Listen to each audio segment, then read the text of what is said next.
Day number 4 of the PMCO EU Wildcard Finals for the 2021 fall split.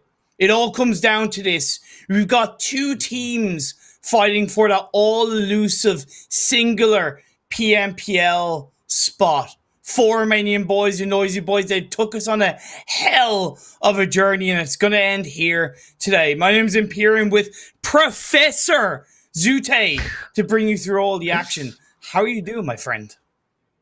I'm doing great. I'm feeling excited, and today it's the fourth day, but it is also the final and last day. This is every day from day 1 to 2 to 3. We've seen these teams ramp it up. Like day 2, I thought it couldn't get any better, but day 3, it just got better, and day 4.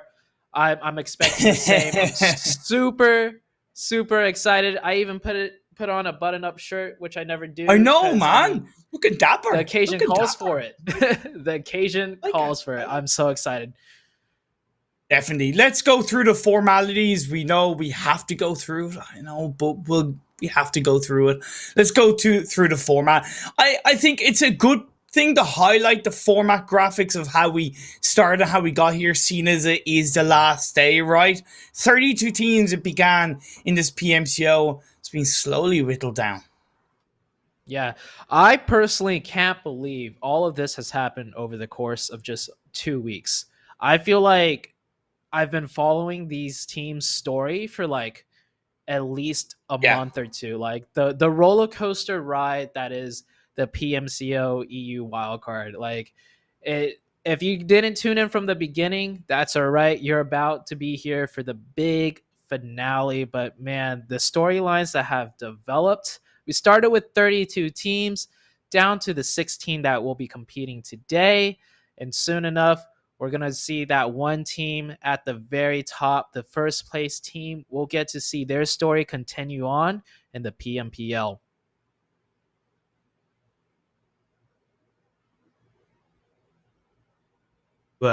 Unmute my mic there. You're dead right. Yeah, that all okay. elusive one PMPL spot. It's going to be absolutely wonderful. Let's move on to the points and how these teams secure the points required to get to that spot. 15 points for first. You whittle down, and that all important 1 point per kill. Mm-hmm. That the kill point is really going to come into today, because we touched on it slightly yesterday, how the Noisy Boys, even though they're second place, right, a chicken dinner alone isn't going to be enough. They need to get the kills and the chicken dinner that comes with the extra kills when you get the chicken dinner. It's the point gap. So that 1 kill per point is definitely going to play into effect today.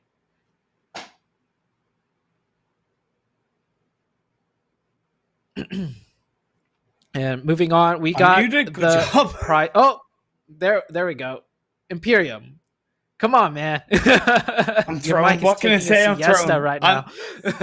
Yeah, I know, right? I know. My mic's like, yeah, you know what? I don't want any of this. Let's move on to the prize pool graphic. It's relatively important, but it's not really the focus of the day. $4,000 for first, moving down. It will come into effect, as we've already mentioned, on the teams in the middle of the pack. Jump from, let's say, 8th to 4th, or get an extra 300 plus for your team. Won't argue with it. But other than that, it's there for the taking. Yeah, the prize pool, it's there. At this point, everybody is just maybe thinking about how they should spend that money. But we still got 2 teams that's thinking about the money. And like I said, the coveted PMPL spot, that first place spot. But let's take it on into the schedule. We got 4 games today. We got 4 maps to be played today. Yeah. Erangel, Sanhok, Miramar, Erangel. I liked how you highlighted the other day, like the map order. It's always been the same, but it's particularly the map in specific that really affects a team's performance. Yesterday, you told me the Noisy Boys averaged 7 points a game on Miramar. That it was their toughest map to do well on. Yeah. Yesterday on Miramar, they got that chicken dinner and kills, and they had one of the hardest Miramar games I've ever seen, and they still took it out. So it is so good to see every team step up and be in tip-top form, that regardless of the map, like the performance is there for those 2 teams, the Noisy Boys and the 4 Romanian Boys. Like 9 times out of 10 when we highlight statistics or numbers about teams, it is just there to add to a level of speculation or add context, whether it's in a good way or a bad way. And the Noisy Boys moved their average points per game of Miramar from 6.5 to 17. Their strongest map is Erangel. They've got 24 points per map on Erangel compared to 4 Romanian Boys, 18. So to add to that kind of speculation with 2 Erangels in play, it is really important that they try and back what has been a fantastic map performance with stronger results, or as strong results. Their weakness, ironically, is Sanhok, which I find surprising because, again, their roster is made up of players who in their previous teams looked very good in Sanhok, but they do have a good 11 point per game deficit average compared to 4 Romanian boys. Again, it is pure speculation. We can mention it, we can highlight it, but it's up to up to these two teams on every single map to just give it their all. Definitely. And today is the final day to do it in the circles. I don't think we've seen like the same circles happen twice yet. We've had similar circles, but we've seen very different. So yesterday we saw circles that have never happened yet throughout the whole entirety of PMCO. Exactly. Happen. So it's like the map, yes, it's the same 4 maps, but the way the circles play out can change the entirety of the game. And once again, adaptability. How good are these teams able to adapt to different situations? That's what's going to really be the deciding factor for today. Let's go to a quick break from our sponsor, Xiaomi. Then when we come back, we'll break down these teams a little bit more heavily and really start to set the sights on what's to come today.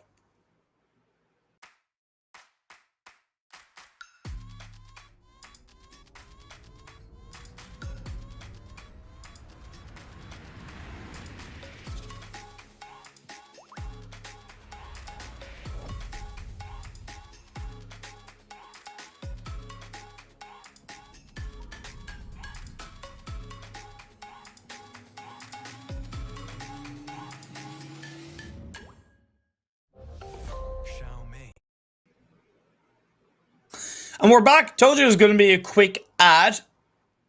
Now let's get into the bigger specifics. First, let's go through the participating teams of the PMCO finals. Yes, the focus is on 4 Romanian boys and the Noisy Boys, but I do want to give a lot of love to every single one of these teams. Every single one of these teams. Whether they have players who are new to PMCO, whether they're veterans of the PUBG Mobile competitive ecosystem, so much love, because I know a lot of work goes into it, a lot of work, a lot of preparation, and they all had the sightlines of pretty much getting to either the finals or the PMPL slot. So really big love, big respect, and it is a genuine honor to be part of your journey in this PMCO.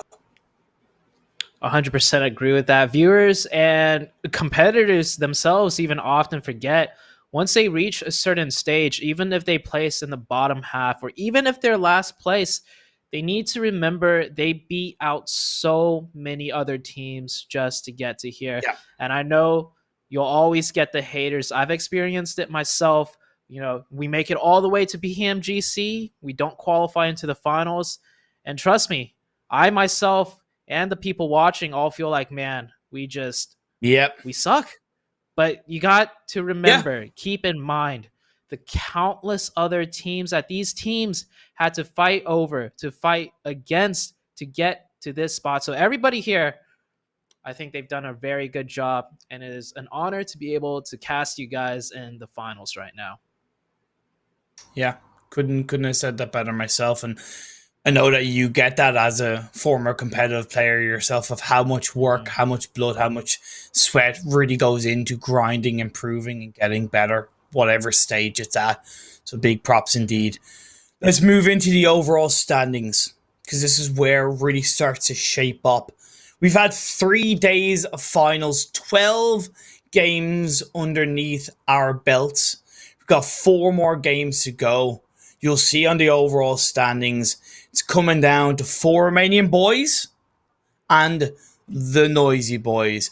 It is a good lead at the moment, but at the end of the day, the Noisy Boys yesterday got 85 points to keep themselves in with the running for taking that first place. The Noisy Boys and 4 Romanian boys, the point separation is still there, regardless of how big of a day the Noisy Boys had yesterday. The 4 Romanian boys kept the pace up, which is I don't think I've seen that happen before. Usually, if a team is second and they got how many points yesterday? Like 85, you said? 85, yeah, 85. Yeah, 85 points. You would think with a team getting 85 points in a day, they have closed the gap, if not passed up the team they were trying to chase. But instead, what we saw yesterday was for Romanian Boys, they kept pace with that like 85 point day that the Noisy Boys had. So today, man, the Noisy Boys, they have to do it again, and then also hope that the four Romanian Boys falter. Yeah, 73 points for Romanian Boys got yesterday, so definitely wasn't a bad day for them, to say the least. And again, we talked about it yesterday a little bit, and I think it's an important aspect to bring on board once again today is the potential of the Noisy Boys dropping on four Romanian Boys to take them out early on, to try to maximize the amount of points that they can close on the four Romanian Boys. Like, I talked about how we've seen it in the past. A potential of what could have been seen today was even the BGMI Sky Esports final day, where 7Cs were about 30 points behind. No, sorry, 28 points behind Godlike with one game to go. And I put a story out there that the only way they were going to take down Godlike was if they hot dropped on them, took them out, and then got the relevant amount of points needed to overtake them. Because you just, in my eyes, the Noisy Boys can't rely on four Romanian Boys having a bad day. The statistics speaks for itself. Four Romanian Boys have had a 68 point day, a 84 point day, and actually it was a 62 point day, not a 73 point. It was a 62 point day. Like, that level of performance over 3 days of finals, you can't rely on your opponents having a bad day. Because even if they had a bad day, it's probably going to be 30, 40 points, which makes your job even harder. Yeah, it's an uphill battle for sure. Now, we have 4 matches today. I would say for the Noisy Boys, the first game, they should play regular. Maybe 4 Romanian Boys will have an off start, right? But if after the first game, 4 Romanian Boys do well, or the Noisy Boys, flop, then it's like, okay, game 2, game 3, and game 4, you're dropping on them. You're trying to take them out, and then you're also trying to win the game and catch up on points. But the first game, I don't expect the Noisy Boys to just immediately drop on them, because who knows, right? The first game, everybody's kind of warming up, so to say, once again. But moving on from the Noisy Boys and 4 Romanian Boys, I want to give a shout out to Rexpect, the Mega Power team, and I believe, FTY. Yesterday, on the very last game of the day, we saw those 3 teams completely just change up like 180, along with the Noisy Boys. They completely changed up how they were playing. They were being proactive, and they were taking the fight to other enemy teams rather than waiting for the fight to break out. They aggressively went and looked for those engagements, and what do you know? They took the other teams out. Like, coming into today, I want to see a lot more other teams kind of flip that mindset, flip that switch, and just be like, we are better than these other teams. Why do we keep waiting around for them to make a mistake rather than us forcing the mistake onto them, right? So I think today is also going to be an exciting day, not just for the Noisy Boys and 4 Romanian Boys, but some of these other teams. I'm looking for them to flip that switch and just have a completely different approach to the games. And let's move on to the second page, where we do see one of the teams that I mentioned, right? Mega Power. They were last place at like day 1 and maybe day 2. Coming into day 2, they were potentially last place, but they had one really good game yesterday on the final game of the day, and they just shot up in the rankings. And it's a shame that we didn't see the same Mega Power at the very start of the finals. We saw that Mega Power in the group stage, but I don't know what happened from the group stage to the finals, but it looks like they're flipping their switch back up again. So I have an eye out for Mega Power to see what they could do in the lobby. Yeah, very true indeed. And the variables of the teams down in the bottom, again, we highlighted it yesterday, but because it's the last day, it's just ramped up even higher the weight of them getting into the mix, they have nothing to lose. Okay, a little bit of extra prize money incentive, but when you're in that game as a player, I would very highly doubt, and you can maybe confirm or deny, that the last thing they're thinking of is the amount of money they can get. All they're thinking of is possibly, well, we can just try our best. We can go in hard, push ourselves, nothing to lose. We can treat it technically as a scrim, but in like the best kind of scrim, right? Yeah. So to me, the teams down at the bottom, QILIN, ENTROPIQ, Mega Power, La Familia, they can have an impact. And, that could be the reason why 4 Romanian Boys or the Noisy Boys, they don't make the PMPL slot. Yeah, it could happen where the 4 Romanian Boys, they end up getting into engagement with one of these teams. On a typical day in the past 3 days, those teams kind of just roll over, or they run away, or they try and, That's just true. avoid. But today, any team fight between any two teams could be massive casualties for one team, because the teams today should be going all out. They shouldn't even worry about what they're comfortable doing, such as like running away, taking easier fights. They should just be fighting till the end. And it could greatly affect the performance of the Noisy Boys and the 4 Romanian Boys today. 110%. Like in day 2, as an example, that Miramar game, and 4 Romanian Boys are essentially kind of steamrolling on teams up in the hill and third partying and just really gaining control. That might not be the case in today's Miramar game, as an example, right? Teams will be able to go, well, we've got nothing to lose. Let's just fight back.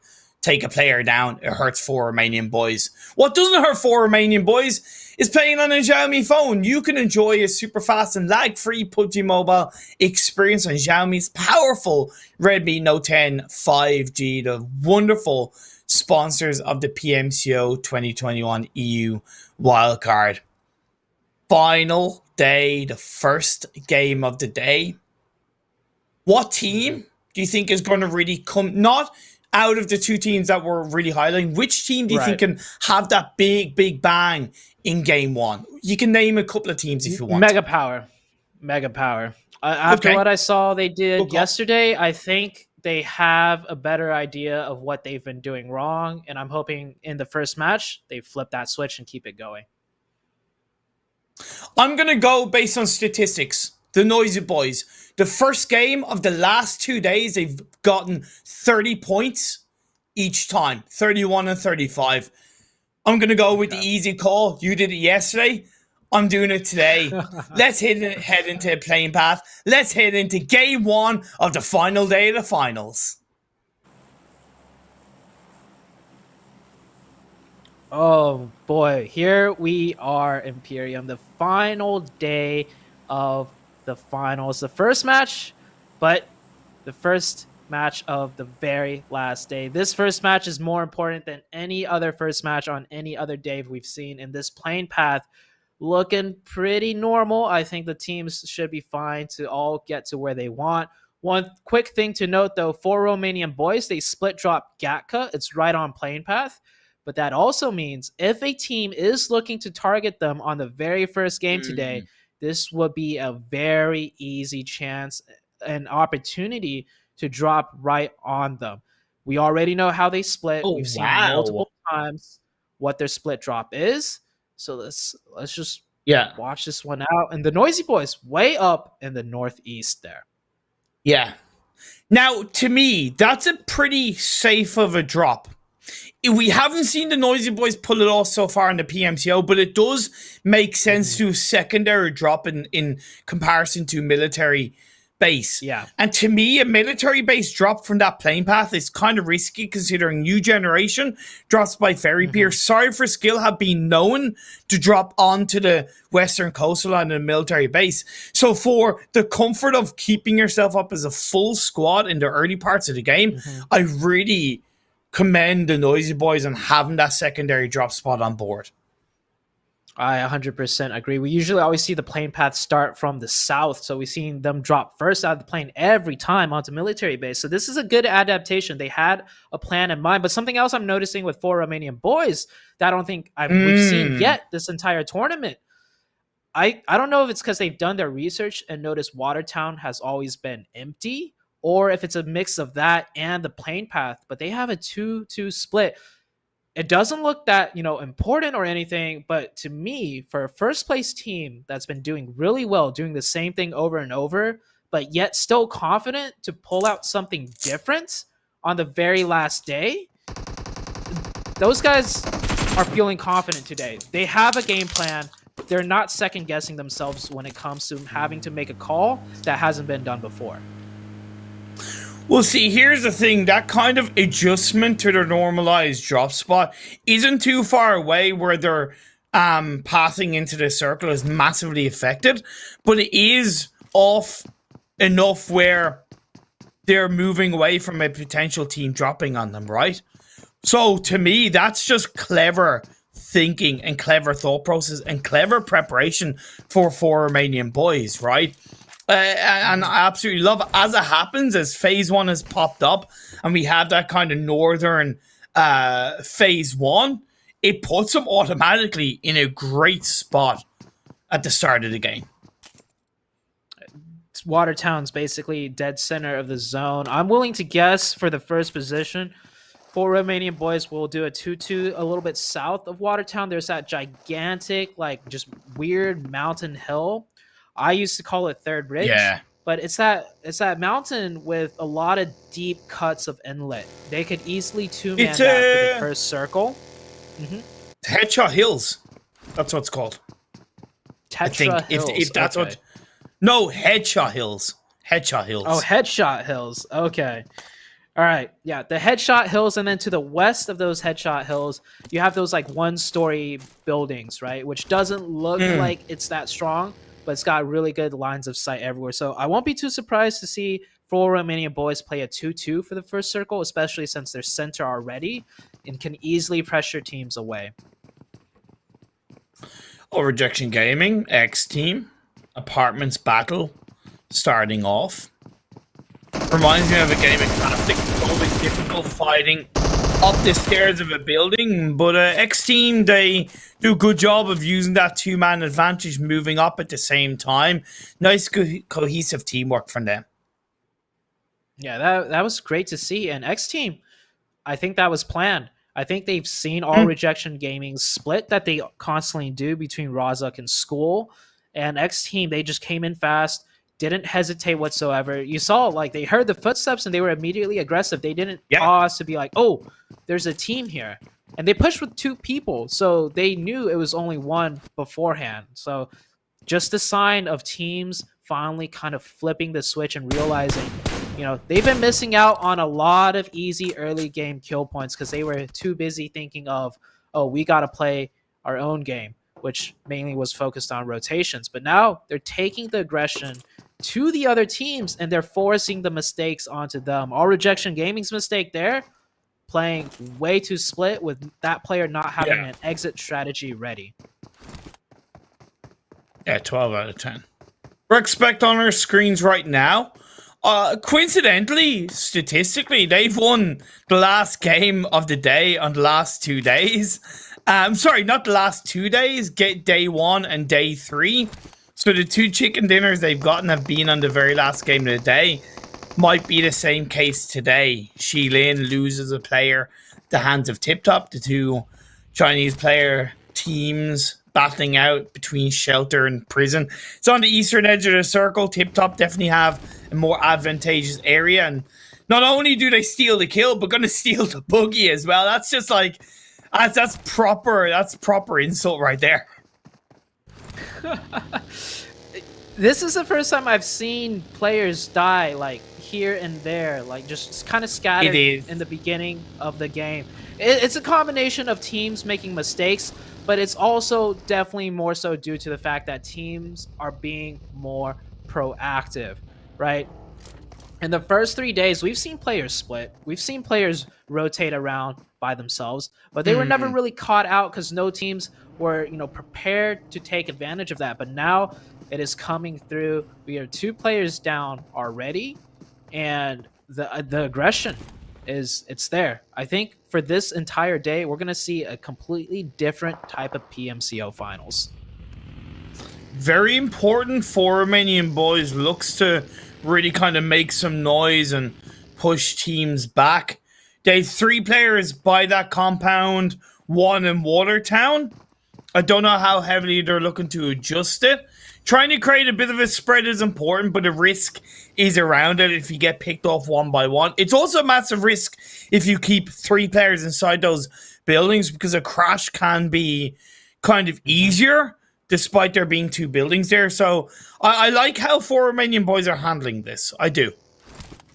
4 Romanian Boys, they're readjusting their position. Now you see 3 of them more in the bunker areas. I don't know if they know Mega Powers here. It definitely does seem like they are aware a team is in that position. And those DP shots, ooh, did not get the opening. But that's going to pressure Mega Power to kind of, you know, play a little bit safer, because that DP, it hurts.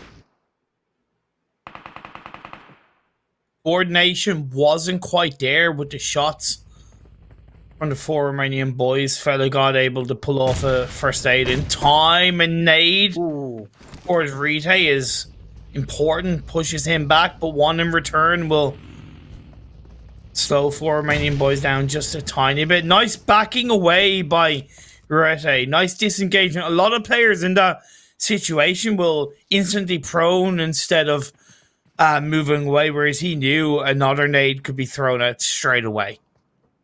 100%. One question I have is, where's the 4th player of 4 Romanian Boys? We've seen in just Watertown. 3 here. In Watertown.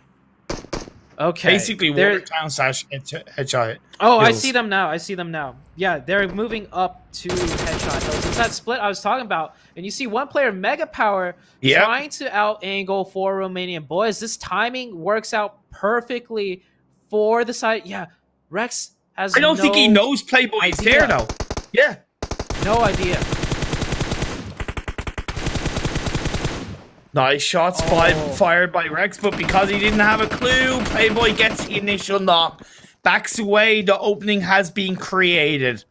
Playboy wants to wrap around, gets a confirmation most likely, and then he can create a bigger angle of pressure on the rest of Mega Powers. Great idea by Mega Powers. Let's be fair. 4 Romanian Boys, 1 step ahead. Ooh, I don't even know if 4 Romanian Boys was 1 step ahead, or if Playboy just so happened didn't have a vehicle and he just ran on foot, and then the timing of everything just became super unfortunate for Mega Power. Fair enough. Fair enough. Like, usually we would see somebody in that position shooting at Mega Power, so Mega Power would be like, okay, that position's occupied. But Mega Power played it very patient. Nobody shot at them from there, so they thinking, okay, that spot is open. And then 4 Romanian Boys, you know, just got the better of it. But they're going to continue this engagement. This is kind of risky. We are in the center of zone. I agree. Right? So I like the fact 4 Romanian Boys is pressuring the 4v3. But you see it on your minimap. So many teams just hovering right around this area. I also don't agree with 4 Romanian Boys having a 2-2 split. To me, you don't need 2 players in the back supporting role. You only need 1. You want those 3 players to look to create a lot more pressure on the front line. Move Mega players around so that 1 player in the supporting line can get knocked. However, Redox finds it. 2 players there for Mega Power, 4 Romanian Boys with very important kills. I actually really like the 2-2 split, because I was talking about earlier, they can get third party easily. So that 2-2 split is kind of like a half push, half stability formation, where if they do get third party, they can readjust and they don't have 3 eggs in 1 basket. But now that they've confirmed that second kill, now you see the formational difference that you were talking about. Now they're more committing to this fight, because they can do this 4v2 more easily and quicker without getting a player knocked compared to the 4v3 earlier. But I do see that 1 team hovering in the background. That is Last Fight. They have heard the shots that has been ringing out for quite a while. Last Fight, are they going to be a team that flips the switch and goes for the push? But an amazing nade by Bright. Oh, Logis gets knocked. Not quite a confirmation on the Wicks. Final day, it's very important, but Logis gets a second knock, confirms on the Bright. So close. He gets a knock on the Redox with the pre-fire. Not quite confirmed. Was that a third party from last fight? It was. Before Romanian Boys, they're down to 1. Playboy's on his own. Oh my. That last stand by that Mega Power Lodges was absolutely insane. 4 Romanian Boys pushing kind of 1 by 1. Lodges played it so perfectly though, and then last fight came in for that third party. The Noisy Boys, they see that in the kill feed. They know for sure that 4 Romanian Boys is down to 1, and they might have a good idea of where that fight just happened. And you see it on the map. They're on the northwest. They're at that cube compound that has played such an important role in so many Erangel games. But the circle has shifted down to the south. The Noisy Boys, like I said, game number 1. 4 Romanian Boys might falter. They might slip up. This is it for the Noisy Boys to catch up now. And I kind of wanted, and I really want to go into that 4 Romanian Boys fight a little bit more. Because I'm going to defend what I said about that 2-2 split. The reason why is because when phase 2 pops up and you're in the center of the circle, timing is everything, right?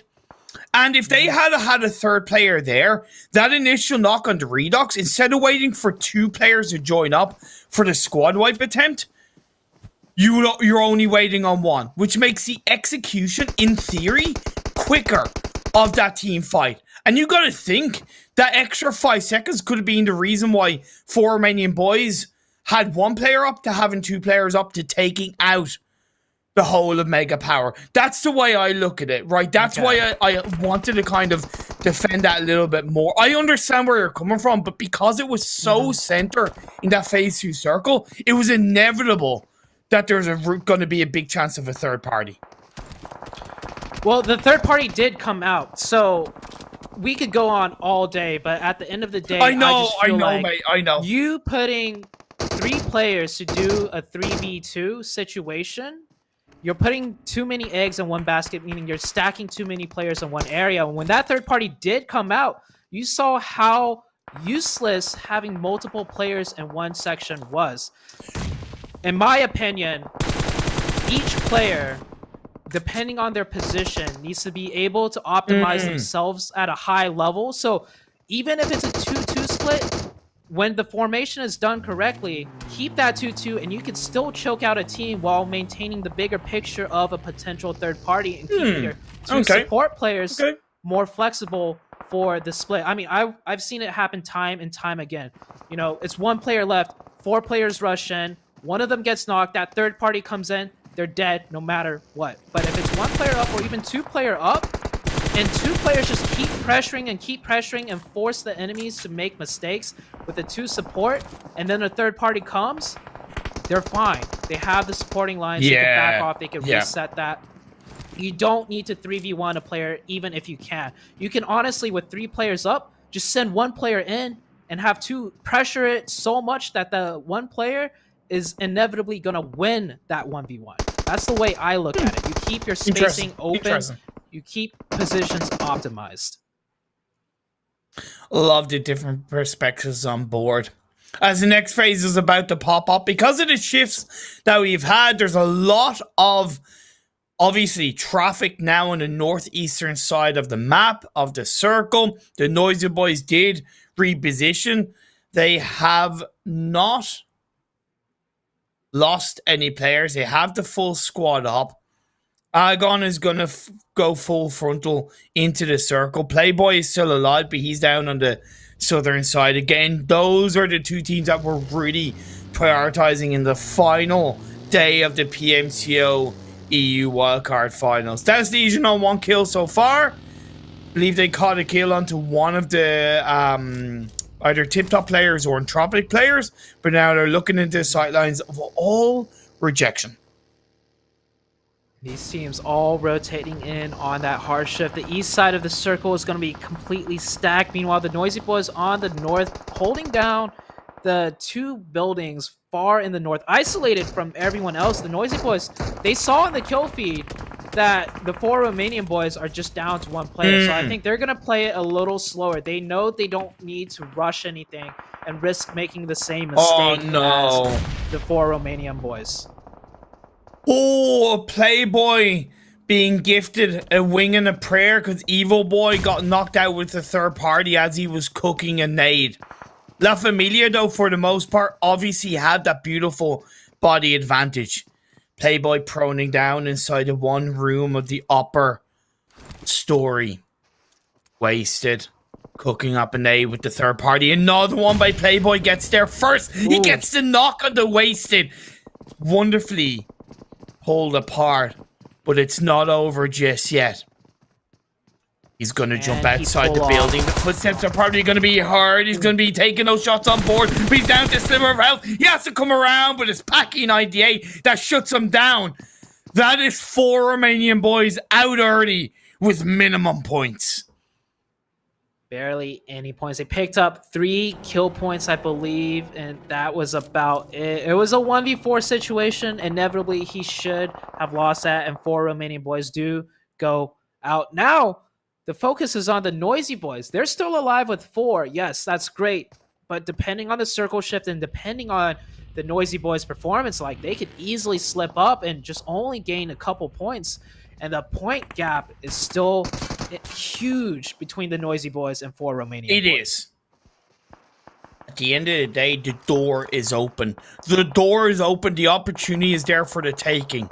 We talked about how in the games yesterday, 4 Romanian boys were matching the Noisy Boys. Well, now in this game 1 of the final day, the opportunity is there for the Noisy Boys to really capitalize. A 15-20 point game will cut that lead in half for the 4 Romanian boys. Tip-top 5 kills so far in this game. You're outside the circle. Will Daos Legion they go down? Last fight, take them down. 6 kills for last fight. The third party, 4 Romanian boys earlier on, and since then, it's been one after another. Circle shift is coming out here. We see the camera on the Noisy Boys chilling in the compounds, and the circle has hard shifted down to the south, away from the Noisy Boys. This is a bit tricky. The biggest problem will be TipTop. TipTop has a high ground on the Noisy Boys, and both teams will be looking to rotate onto the northern edge. If TipTop plays this correctly, TipTop will have a huge advantage over the Noisy Boys when they both try and contest that northern spot. Massive pain in the butt for the Noisy Boys. Last fight with the nade, gonna take down Rexpect, just like that. The feeder's also eliminated. We are already down to 18s, 27 players on phase 5, so the action certainly has not really stopped throughout this game 1. Last fight, you can see Florin. He was the one to get that final nade. He's already on 2 kills, and he's looking for more. La Familia taken down at the hands of Hater, prone down. Gonna capitalize on that one. I believe he's the last player up for his side. La Familia down to 2. La Familia down to 2 and still have to move into zone. Last fight right now are at 9 kills. They're finally living up to their name on the last day, putting up that last fight, and they get that revive. They'll continue to have 4 alive, and they do have a player already positioned inside the circle, an anchor point for the team, and you see the rest of the team move in right now. The Noisy Boys deciding to rotate in very late from the north side. Noisy Boys on a course to fight with last fight. They're about to crash right into last fight. They're on the course to fight for last fight. They're gonna crash in and knock, actually 2 knocks on the last 5 players has already been pulled out, so that backstab is gonna be played out. You see on the Susho and the kill feed, that's very important for the Noisy Boys. The timing of the rotation from the high ground compared to TipTop is way better. I absolutely love that from the Noisy Boys. They knew that they had a challenge in front of them, so going too early could have really gone massively the other way around. If they went too early, they'd be kind of caught between TipTop and last fight. But now that the blue zone is closing and they time it, they get some opportunity to work the fight with last fight. Last fight, though, did manage to get a revive onto all their players. We're reset to a 4v4. The Noisy Boys, they need those angles. The blue zone is closing in. They need another util knock for the opening to press on it. And they need to keep it flowing. They can't allow last fight to create an opening. Bimmy on that kind of flank side, putting pressure on the side is really important. Hagon gets knocked down. That's what I'm talking about. You slow down a little bit too much. You pay the price. It's going to become harder for the Noisy Boys. Have they met their match? You highlighted the last fight. Have 9 kills so far in this game. They can certainly frag out. Simple in the back line from FTY. Gets a knock on the beg for mercy. He's down. So is Agon. The Noisy Boys are left with 2 players up and they only have 1 kill. Yes, there's 6 teams left, but that's only a minuscule amount of placement points. Oh, 2v4 situation, and I think Bemi has used the majority of his grenades. The next circle comes out. Last fight have no rush. The circle's right in front of them. They could really focus on the Noisy Boys. Actually, last fight electing to just find a spot in the zone. I could agree with that move too, but the Noisy Boys, what are they gonna do now? There's absolutely nothing Mizzaro can really do because he has a sliver of health and only bandages on board. Although Bimmy got the opening with the knock, there's nothing more they can do to try to push in, but the Noisy Boys are out. They're out in 6th. And I would argue they probably got the same / very similar amount of points as 4 Romanian Boys because at least 4 Romanian Boys got a few kills on board. Disaster for the top 2 teams fighting for the PMPL spot. Certainly a lot worse for the Noisy Boys. Yeah, we could basically almost mark this game off as neither team gained any points. They pretty much gained similar amounts. One team that gained a lot already, though, is Last Fight. Last Fight right now with 12 kill points. They did lose a player. They're down to 3, and now we're down to these last 5 teams. Finding the final day of the PMCO finals, FTY could certainly start to wake up, but CPDD is slowing them down. Not Simple. Ale. Simple's obviously IGLing for the side. Luckily, a Molotov will keep... Oh, sorry, not take Kale down, and he'll stay alive. Another one being thrown out by CPDD. Stupid Pig is still going, getting inside the vehicle. FTY looking to hover onto the edge. Nice shots in return. The hay bales is helping TipTop, but for only so long as a third party comes out. Last Fight finally managed to get an angle on that player. That's 1 down from TipTop with only 1 left alive. Meanwhile, New Generation have had the zone blessed for them at that compound. New Generation still have 4 alive, while these other teams are just having to snake it out in the fields behind hay bales, getting battered up, and that zone shift favors New Generation. It hurts so much more the fact that the road is split in the middle, so even less cover, even harsher surroundings for all of these teams that are outside the circle. Last fight, left with just Sushio, left in his own. You could argue this is a free chicken dinner for New Generation in closing moments of this game. They have all 4 players up, as you said. The spread they control is beautiful. Oh, does Red X see Simple off to the side? The problem is, even if Red X sees him, if he peeks up to shoot him, Simple has a DP aimed right at his head. Red X, oh, they have no idea. Red X, oh, wow, what? They drove right by bait. him. It's a bait. It's a back bait on him.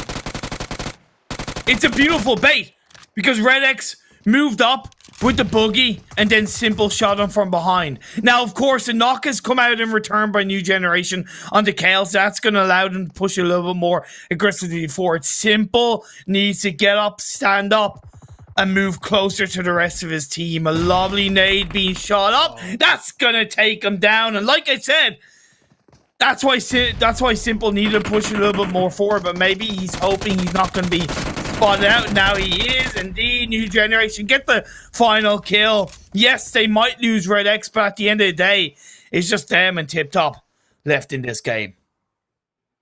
TipTop being just Stupid Pig. It's a 1v4 situation. I think Stupid Pig realizes it's a 1v4.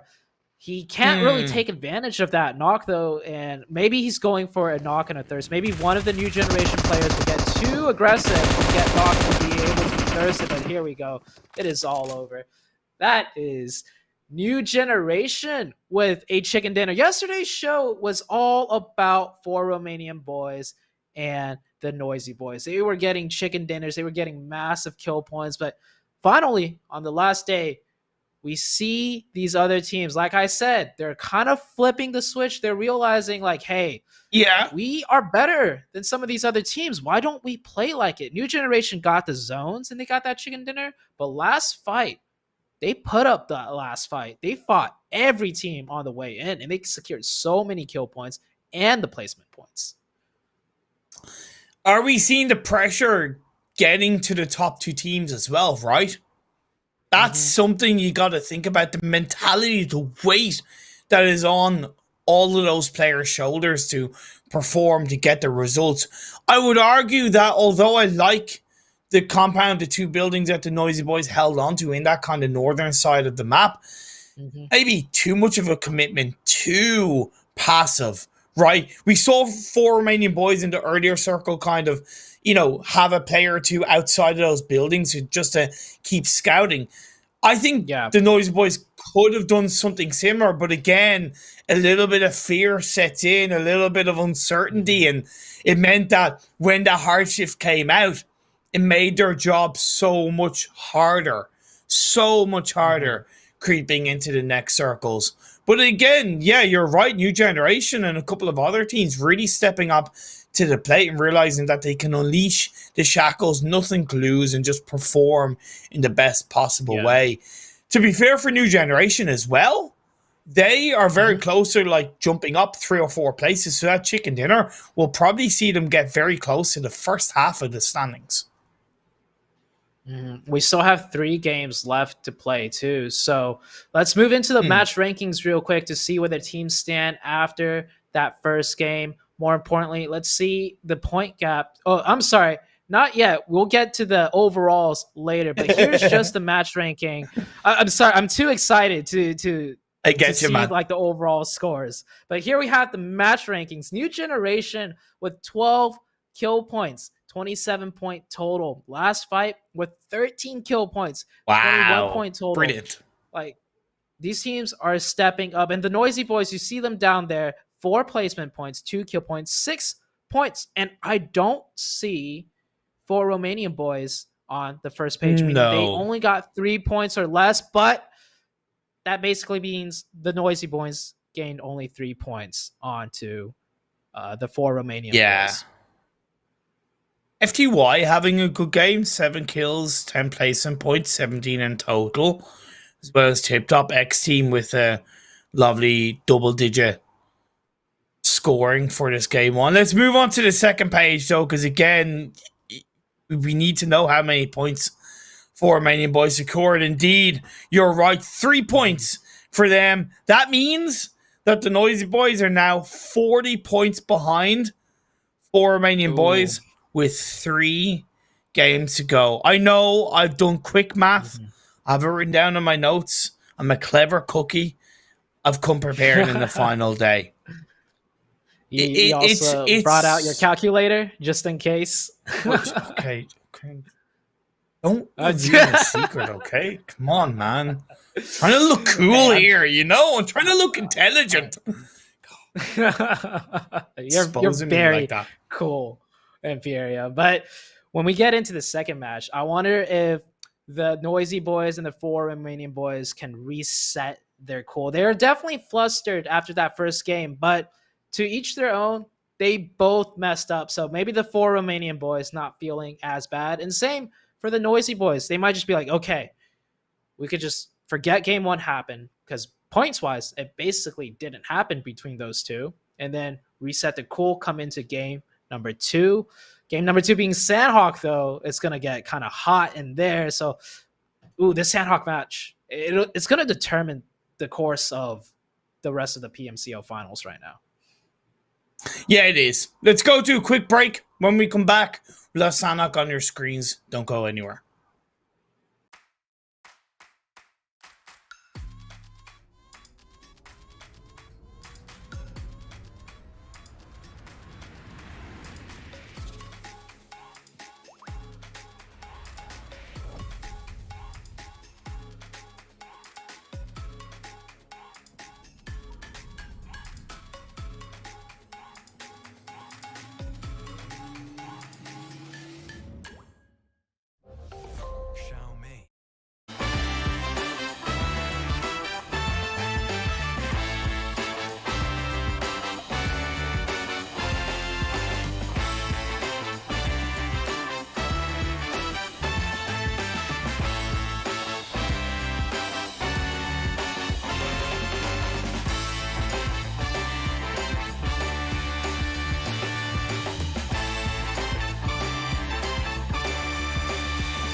The nerves, the pressure, the weight, the mentality, all getting to the two teams that are fighting for that one golden PMPL spot.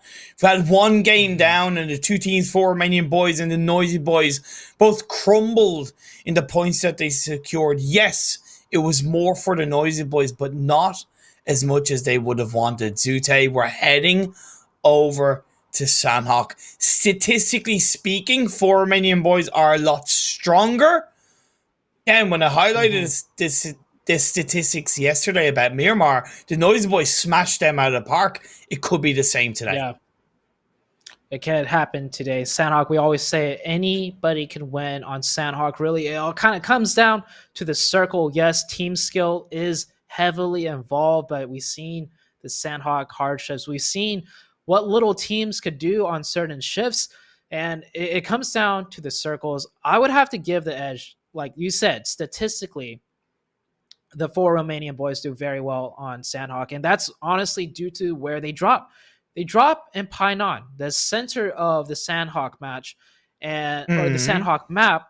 And with rotations being so limited on Sanhok, if you could start in the middle, you have a higher chance of being able to get to where you want to. It works the same as all the other maps, but without cars, without roadways, so to say, to be able to loop around and wrap around, it becomes ever more important about your positioning on Sanhok in the beginning of the map.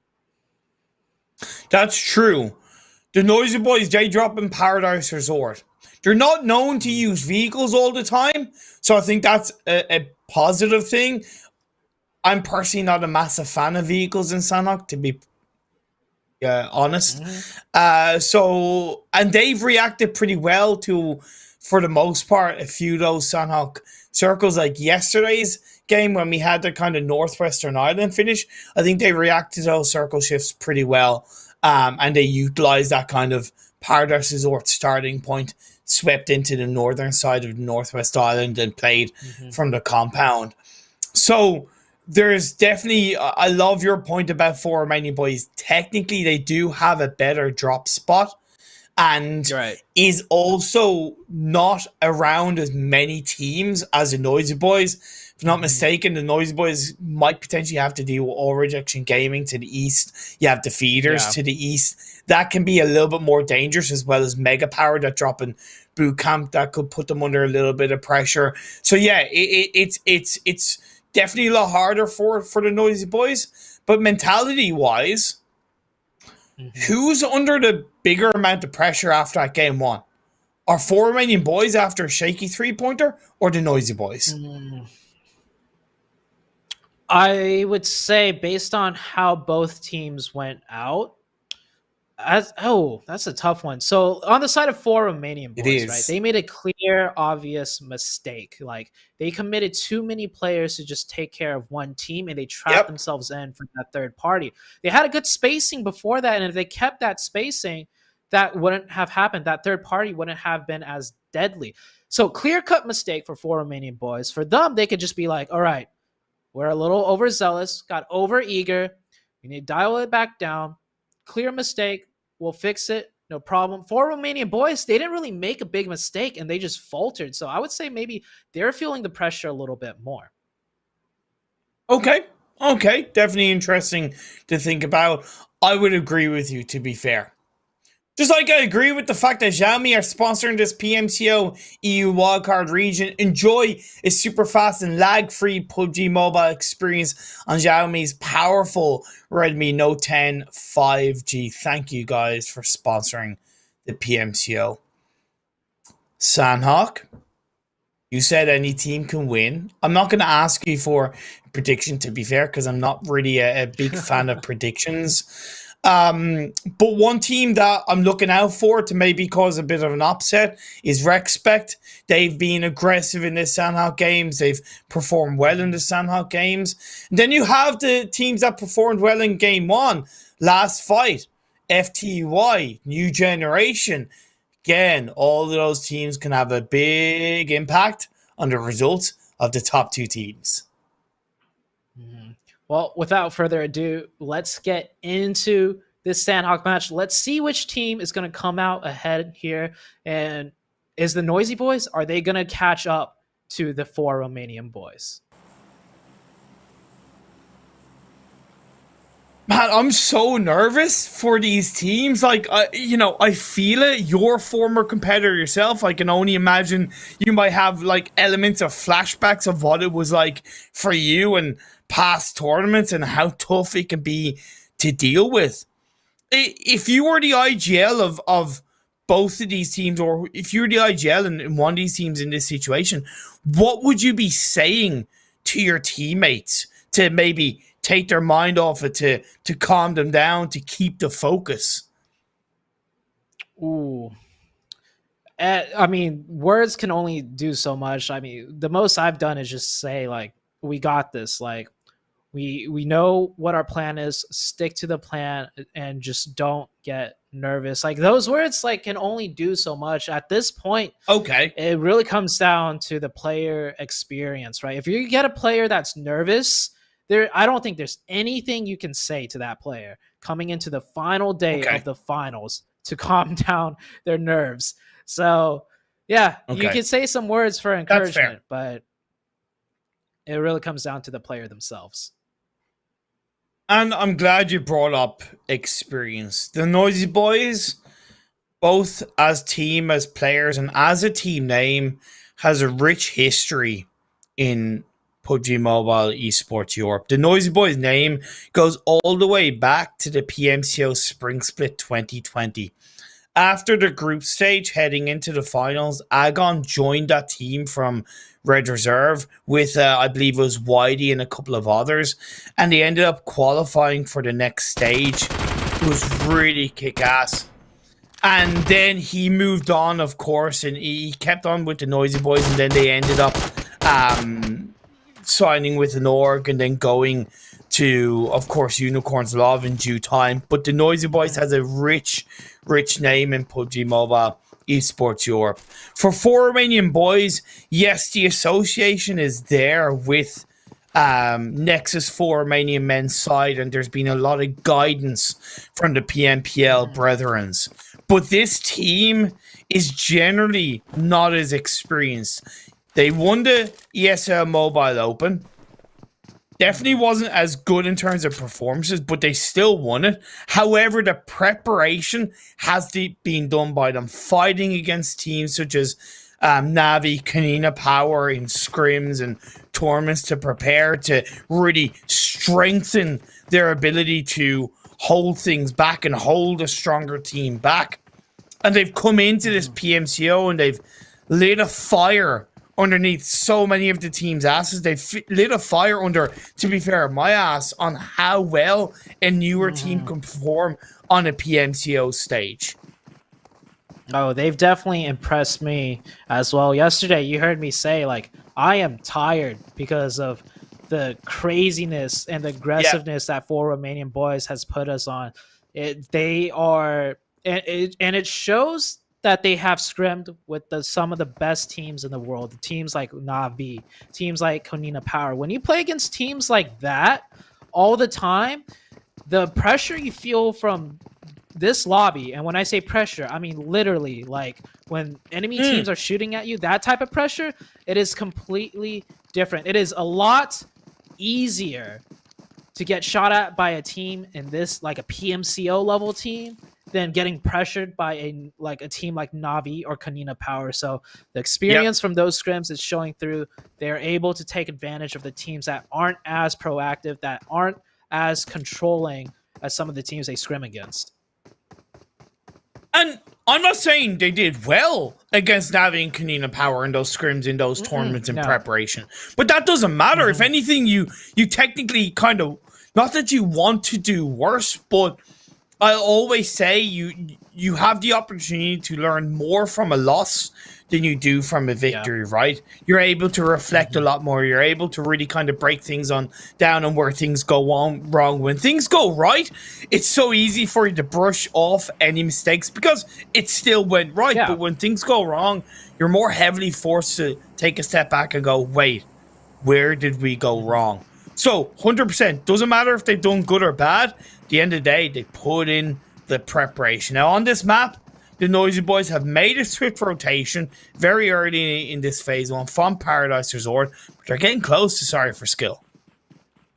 This rotation is a standard, right? When you get that southern zone from Paradise, you have a clear opening to cross that road. If you take any longer to cross that road that the Noisy Boys just did, you're kind of stuck on the other side of the road. So good to see that fast rotation. Yeah. And even though Sorry for Skill is here and no shots have been exchanged, I am pretty sure the Noisy Boys know for a fact that there is a team right there at those compounds. One of them might get knocked from the Noisy Boys, but I doubt one of them is going to put themselves in a position to get knocked and thirsted. And on the other side, 4 Romanian Boys made a swift rotation from Painan up to the northern Painan Hill. Talked about how that's a really strong place to control in the first couple of circles. They have a nice spread. Would you recommend a different kind of spread for them, or does this kind of split make sense for 4 Romanian Boys? It makes sense. I would argue sometimes I see them send, or not them, but I see some teams send one player downhill to the buildings. Okay. And they can hold it. Okay. They can hold it down solo because his teammates above can provide supportive fire. And if another team pushes in from the north, the player down at the compounds is only in charge of getting, the information from the north side. So they could leave quickly enough to make it back up the hill, or they could put out enough firepower to really keep a team away. So having one player in the building down the bottom of the hill could be a little bit more advantageous for them. Let's see if they pull it off. That's why I love asking you those kind of questions, just to get that little bit of extra insight. I know that you're a big fan of understanding how to extract the most out of Sanhok. I'm not a massive fan of it in the competitive pool, but I understand that there's a way to control it. There's a way to eke out the maximum of what can be a very unpredictable map. I mean, at the end of the day, the PUBG Mobile is a battle royale, right? It's all about just optimizing every little advantage you can, because the circle is RNG. You can't control it. So it's all about adapting. And that's why I love this game so much. The best teams in the world can just make the most out of every bad situation at every point possible. And that's how they come out on top overall. FTY taking advantage of the bikes to move away very quickly from last fight. Although it seems like they're going for more of a reposition as TipTop and Rexpect battle on the hills just to the northwest of Cave. It's a very similar hill that both teams battled. Actually, not both teams. I believe it was Rexpect got third party by TipTop in yesterday's Sanhok game when Rexpect were fighting against New Generation. New Generation are here to play, so it is a focus between these two teams. TipTop right now with one player down. Same to the side of Rexpect. That trade knock back when the player pushed over was huge. It pretty much stopped the push and kept Rexpect alive in this fight. Rex with his second knock, 4v3 situation. You talk about it, Rexpect being a strong Sanhok team. The proof is in the pudding. They are taking out this TipTop team on Sanhok. Oh, I might have spoken a little bit too soon, though. It's not over just yet. Okay. Yes, it is. You didn't speak too soon. Good protocol. Rexpect come out on top. Rexpect was also on the low ground, but did you notice how that one player immediately realizing they have the low ground disadvantage, he flanked over to the left and got on top of that rock as fast as he can. That is just positional awareness. Like, at any given day, the player on the furthest left side could have been a different teammate, and it would be that player's job to do exactly what he did. So positional awareness is so key in engagements. Every player has to do a different job, and no job is the same, and you could be a different player at a different time in the same fight. You just got to be able to recognize that, and Rexpect did that beautifully. Phase 2, much similar to Phase 2 in Game 1, centers up quite nicely. Still, the Noisy Boys are in a pretty decent spot. They're on that kind of edge of the black hole area just outside of boot camp. 4 Romanian Boys hold on to the north of Painan. Of course, circle closes in. Teams are going to start to get closer together. It's been a generally passive Sanhok game. Still 59 players alive, 15 teams up. Yeah, the circle was pretty good for everybody. We didn't get like a crazy first circle or as heavily to one side. We had that just yesterday, and we saw how many teams died early. This time around, the circle's very favorable for everybody. And that second circle shift, it kind of just centered up, like you said. So we might not see much fighting going out in the second phase of the circle also. And honestly, I kind of think, 4 Romanian Boys and the Noisy Boys would prefer not like massive hardships. Optimal is massive hardships in their direction, but they kind of want to see teams go out early because that means a higher chance they get better placement points, a higher chance they can maybe clean up a couple of kills later in the game. They don't want to see, a high amount of players left in phase 4 because that means there's a bigger chance they're going to get third party, they're going to get squad wipe. They could, of course, ultimately lose the opportunity of the PMPL spot. I agree. Another point to make with that is when the circle kind of just centers on you, you're forced to just wait and not do anything. And when you're a team that is better than other teams, like 4 Romanian Boys and the Noisy Boys, you want the circle to move around some because then you can take advantage of teams having to push you or move somewhere else, or you can take advantage of you having to move into circle and just being the better aggressors onto a team that might be playing defensive. So it's a waiting game, waiting for the second circle, and nothing is happening when, the Noisy Boys and 4 Romanian Boys would rather make something happen. And both of these teams have a notable amount of kind of traffic to the east of their current spots. Sorry for Skill, Defeaters, New Generation, ENTROPIQ, Rexpect, all to the west of that quarry area.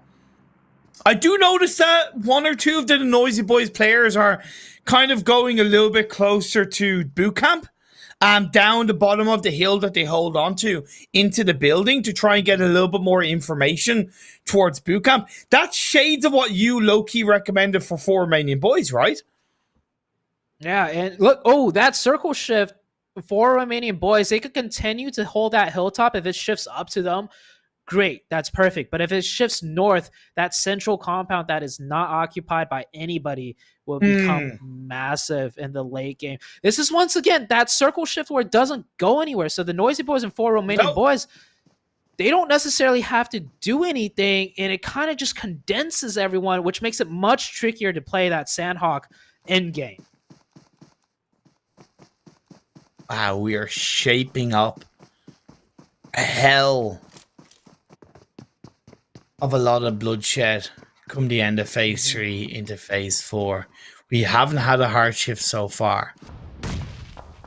Mega power into FTY. Nox is there around the area. Kale gets knocked down as well. Last fight, slowing down Nox. A third party means that FTY probably won't get the best result in the world in this Sanhok game. This is on the southeastern edge of the circle. Good positioning from last fight. They do hold on to the bridge control, and Nox, he gets knocked down. Reki with a nice headshot right there, picking up some kill points. Good for them. They do have a player knock from last fight that's far out. I don't think he's going to be able to get revived. FTY just down to the 2. They do have a bike for a YOLO rotation. When you're down numbers, you can go for that YOLO rotation because you can't really fight your way in anymore when you just have 2 players. New Generation stormed the center compound, and I believe they lost a player at the hands of Noisy Boys. So that's a point in the favor of the Noisy Boys. I'm keeping an eye on it as much as I can. Luckily for FTY, that third party from La Familia slowed last fight down and even took away that off-angle player they had. You can see in the kill feed, Both of the top two teams are starting to light things up. Agon and knock onto another one of the new generation players. And I would argue a very important knock, because if that circle centralizes up once again, it's going to make it a little bit easier for the Noisy Boys to crash that compound and get the squad wipe without getting third-partied. Every knock just whittles away armor too. That's the other thing. When you crash that compound and the player has a damaged level 2 vest, that could come into big play. It just depends on the next circle shift. 4 Romanian Boys pretty much have one of the strongest positions on the south side of the circle. And the Noisy Boys, they have one of the strongest positions on the north side. You see it right here. The middle road split is just dividing these two teams. And is it going to shift in the north, or is it going to shift in the south? Or maybe it might just center up again. We're about to see very, very soon. Which side is it going to favor? Which team is it going to favor? Oh. Fate has blessed the 4 Romanian Boys with that shift. The Noisy Boys have their work cut out for them now on this Sanhok game. And you see the 4 Romanian Boys instantly funneling back down into the city of Painan. Are we looking at a Painan finish on the last Sanhok game of the PMCO Wildcard Finals? God damn it, I feel a little bit bad for the Noisy Boys. One hard shift in game number 1 messed them up. Another hard shift in Sanhok could mess them up again. They are in a little bit of a better position in this game. They've been proactive already, like you said, that knock an initial kill onto new generation, but they have to really look to close out this fight early as possible. The blue zone is already starting to close in. Phase 4 becomes quite tricky to deal with as well.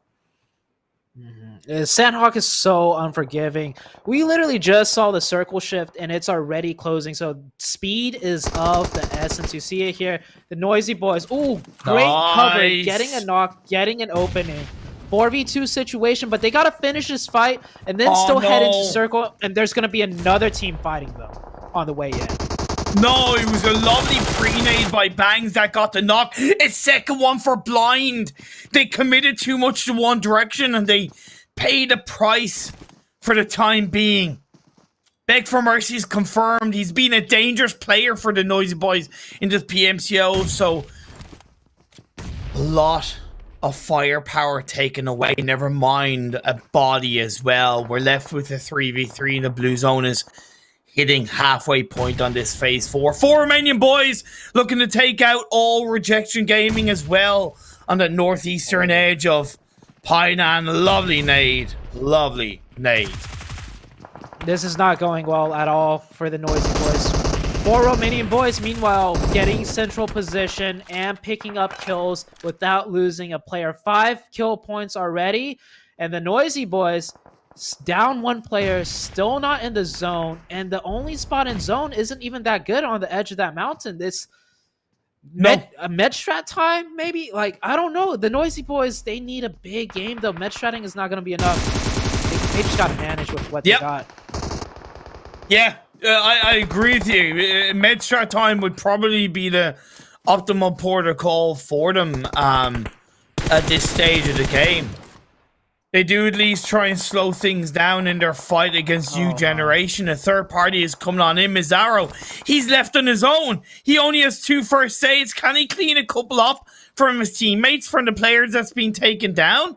As he gets closer to the edge of the blue zone, it's going to be harder for him. It's going to be so much harder for him. Alicio, look at him on the top of the hill at the edge of the blue zone, waiting. Takes down new generation. That's one thing. But the Mizzaro should hear those shots and will want to be very, very scared of his entry point out of the blue. It doesn't even matter how many first aids Mizzaro has, because if you saw the circle shift, it's centered right on the 4 Romanian Boys. I don't care if Mizzaro has 10 first aid kits. Yes, he'll get some points, but the 4 Romanian Boys, they're about to run away with this game, and there goes out the Noisy Boys having to cross over in the blue in the open. Gets taken out by another player in the blue. That was med stratting. And that is it for the Noisy Boys. 4 Romanian Boys still with 4 up and center circle and a strong position. And all the other teams have to be pressured away. four Romanian Boys is going to get an even bigger lead now after this game. They could grab the chicken dinner. They're already on 6 kills. The circle shift up the north is on the hill of Painan. There's so little cover. You can see they're looking in the direction of the teams around them. They do have a 2-2 split, by the way, on the northern side of Painan. The shift does go away from them, but I would argue it doesn't really matter at this stage of the game. With 9 teams left, 23 players alive, there's openly 4 to 5 kills available for them from the Painan compounds. How they get them, if they get them, is going to be a different story, but it is available. Mega Power showing up in the kill feed, taking out defeaters on top of the hill. One key thing to note, for Romanian Boys, they have the zone inside the wall of Painan. So that means they could just hold that area down as 4 people, pick up the kill points of these teams trying to pressure in on them, and then pass off meds for a medkit strat towards the very last circle. Like, for Romanian Boys, they have it easy right now, I'm going to have to say. I agree fully. XTEAM down to 2. They're pushing a little bit closer to the 4 Romanian Boys in the central area of the north of Painan, using the wall and a couple of smokes to edge closer to the circle. They do have the 2 players in the anchor, while the other 2 players are in the buildings on the back line. That's fantastic positioning by 4 Romanian Boys. Mega Power, though, they have the northwestern side, actually the northern side of the circle to themselves on top of the hill, so that's pretty good.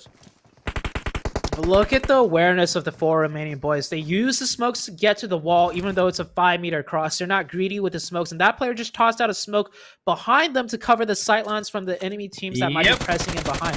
4 Romanian Boys, they, no matter if they're gifted or not, they cross their eyes and dot their T's. Yes. No, they dot their eyes and cross their T's. They make sure they don't leave anything to chance, and that's what makes this team so good. Sure, they got the circle, but they're doing everything as effectively as can be, and the next circle shifts uphill. This is Mega Power's game. Mega Power still has 4. Only 1 player left from all Rejection Gaming, and then we're going to have a potential 4v4. QILIN also involved, but only with 2 players. QILIN, for the most part, the 2 players are more looking in the direction of Mega Power. Footsteps will be something to make note of. But if 4 Romanian Boys can time it right, they might be able to do something with this and allow QILIN to third party. Shots are being fired up. Rete, though, knocks down Bo. That's where the high ground advantages come into play. All Rejection step up, but Rex is better to react. Wix is knocked down. He's going to be taken out. Playboy's trying to heal up in the blue. Redux goes down. We are left with our final 2 teams. At the end of the day, Mega Power are going to take this chicken dinner. But the story is about the fact that 4 Romanian Boys continue to perform, continue to get the kills, continue to increase the lead against the Noisy Boys. Ooh, this is a tough one. As soon as the Noisy Boys see the results of this match, they are gonna feel down in the dumps. I said after game number 1, depending on the performance of both teams, maybe from games 2 and onwards, they need to hot drop each other, right? Well, game 1 was a stalemate. Nothing happened between the 2, so they just did, standard stuff coming into game 2. But now after game 2, 4 Romanian Boys, they're creating an even bigger lead. Game 3 and 4, I'm easily going to predict that the Noisy Boys are going to try and drop right on 4 Romanian Boys and try and get them out early. And Playboy picking up another kill point when they already have gotten so many more points over the sides of the Noisy Boys. You can call it lag because you're not casting on a Xiaomi device. You did call Mega Power for the game 1 chicken dinner. It's a game 2, so I'll kind of give you that one, man. Good performance by Mega Power, keeping that full team up and controlling that top of the hill on Painan. They kind of stuck to that area for quite a while in the game, and they took advantage of it. So definitely a deserved chicken dinner for them. The 4 Romanian Boys, second place with 8 kills. If I'm not mistaken, that's a 20-point result. We'll see the overall standings, of course, when we come back from the break, but speculatively, speculation for me is that they're now 60 points ahead with 2 games to go. 60 points ahead. Let's look at the match rankings. Roughly. Let's see exactly how many points they got in this game. Of course, Mega Power, finally, they showed up like I said they should, and it's great to see they're flipping the switch on the last day, coming in with the chicken dinner with 26 points. Hey, Mega Power, I know chances of qualifying is non-existent, but I hope this team keeps this up because there's always next time, and we saw how strong they could be when they're playing the way they should be in the group stages. For Romanian Boys, more points than necessary, more points than ever needed to maintain that first place spot. 21 points. Yeah, they got that circle. 21 points. The Noisy Boys. I mean, we both saw that circle shift come out, right? I said it's either going north or south, and one team is going to have it way easier. Well, couldn't have been any harder for the Noisy Boys, and it couldn't have been any easier for the 4 Romanian Boys. But that is Sanhok, and that is Circle RNG, ladies and gentlemen. You'll get those games happen every once in a while. FTY managing to pull out an 8-point game, or Rejection Gaming getting 9 points. So fair play to those 2 teams. Let's move on to the second page and see how many points the Noisy Boys actually secured. 5 points is better than nothing. More points than I thought they'd gotten, to be honest. So it's a tiny, I mean like a tiny glimmer of hope coming into the final 2 days. But for their mentality, for their morale, it's disastrous.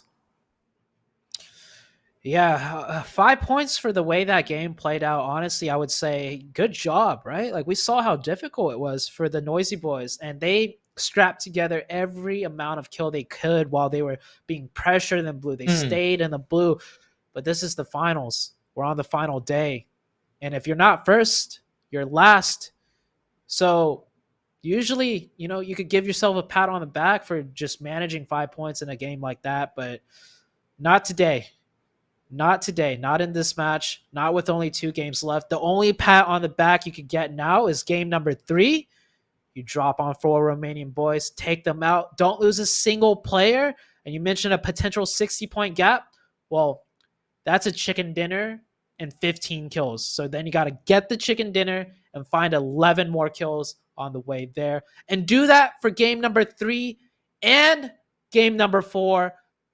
Meaning 4 Romanian Boys gets 0 points in the next 2 games. I mean, I could go on, but let's take it to the break. And then when we come back, we could see the overall leaderboards, and you guys could really see how far this game has separated between them 2.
What a way to come into the final two games. A mountain, an Everest, a gigantic wall to climb with 2 games to go. Zute, let's move straight into the overall standings to show everybody what we're looking at between 4 Romanian boys and the Noisy Boys. You see it on your screens here, ladies and gentlemen. 238 versus 182. That is a 56 point difference. And I touched on it before we headed into the break. But the Noisy Boys need to drop on the 4 Romanian boys, take them out, make sure they get 0 points for game number 3, get a chicken dinner with 15 kills to get a total of 30 points, and do the same exact thing game number 4 to get 60 points to just pass up 4 Romanian boys. That is what needs to happen. I don't think we're going to see anything like that come close, but that is what I'm willing to bet Noisy Boys will try and do. The Noisy Boys, that last Sanhok game, kind of really set them back, Imperium. It set them back so much. So much. The Noisy Boys, though, their team, again, made up of players with so much experience. Mazzaro formerly played for Destiny, incredibly valuable, important player of the team at the time. Solo on his own, scored so many points for Destiny. Beg for Mercy and Agon played for Unicorns of Love in the last PMPL split. So close to winning it. Couldn't quite get there. And then you have Bimmy face on the scene, full of valuable information and valuable talent. They have gotten 2 30-plus point games over the last 2 days, Ute. So it is possible.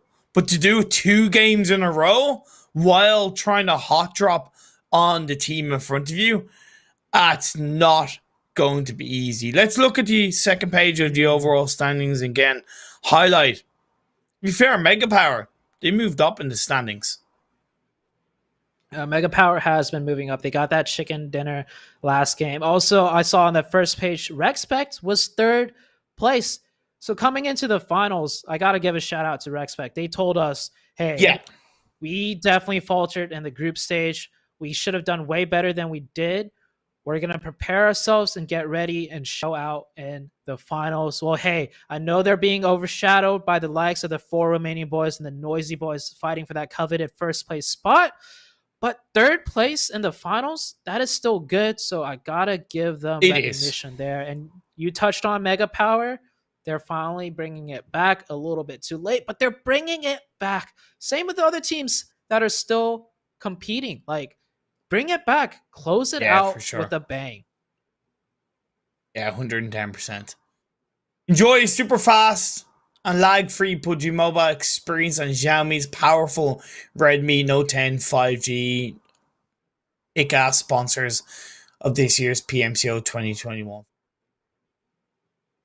Wildcard region. We're heading on to Miramar. It is a map that 4 Romanian boys are incredibly strong on. 40 points per game average. 40 points. Yeah, incredibly high average points per game for 4 Romanian boys across the Miramar games compared to the Noisy Boys that have 17 points per game. They have to hot drop. Will the Noisy Boys head towards the southwest of Los Leones? Will 4 Romanian boys drop somewhere else to prepare? Let's head on over to the plane path, see what happens. And we are on the plane. It is south. It is towards the south side right there. It's stretching a little bit towards the north diagonally. But the main thing to take note of here is you see that city right there on the top right side of your screen. That's the city drop that is of the 4 Romanian boys. So like I said in game number 1, they could get their drop spot, but that also means it's easy for another team to target their drop spot. The Noisy Boys, They have to do it. There is no other way for them to get number one. And they're so far ahead in terms of second to third that number one is all they have left to lose. I don't think they're going to lose that second place spot, hot dropping for Romanian Boys. And you see it right now. Noisy Boys out of the plane. Same with the 4 Romanian Boys. You mentioned, will 4 Romanian Boys change their drop to prepare? Well, I think the 4 Romanian Boys know they're going to get dropped on, and they're confident enough to still take it because they do have an insane lead. They're able to kind of just be like, we don't care. That's how big our lead is, and that's how good we are. We don't care that you're dropping on us. We'll take the fight. Okay, we're in for a doozy of a fight in the early parts of this Miramar game. If the Noisy Boys come out on top of this fight with the squad out with 4 players up, that will be glorious and ideal. Phase 1 pops up. It favors both of these teams. It's on the eastern side of the map, which, to be fair on the side note, it's where the majority of the Miramar circles have kind of been, on the eastern side of the map. So there's no pressure from that standpoint. Could New Generation get involved as well on that kind of northern half of Los Leones when they hear the shots between these two teams? But for the time being, the Noisy Boys, they have a decent spread. Are 4 Romanian Boys going to be able to deal with it? The Noisy Boys, so they managed to drop where the 4 Romanian Boys are, but 4 Romanian Boys, they're baiting them. Like, yeah, we won't change our drop spot. We'll drop where you want to drop on us, but we're not going to make it easy for you. We're not going to just drop and take the fight. We're going to drop and run away and force you to chase us. And if you don't chase us, you're forced to start your rotations from an unfamiliar spot, and we get to just keep playing our game and play our rotations. The Noisy Boys, I want to say they need to be more aggressive. They need to chase down this team. Yeah. But when you're fighting here, I agree. If you're fighting here and you're chasing them down, you get put in such a fair point. Disadvantage.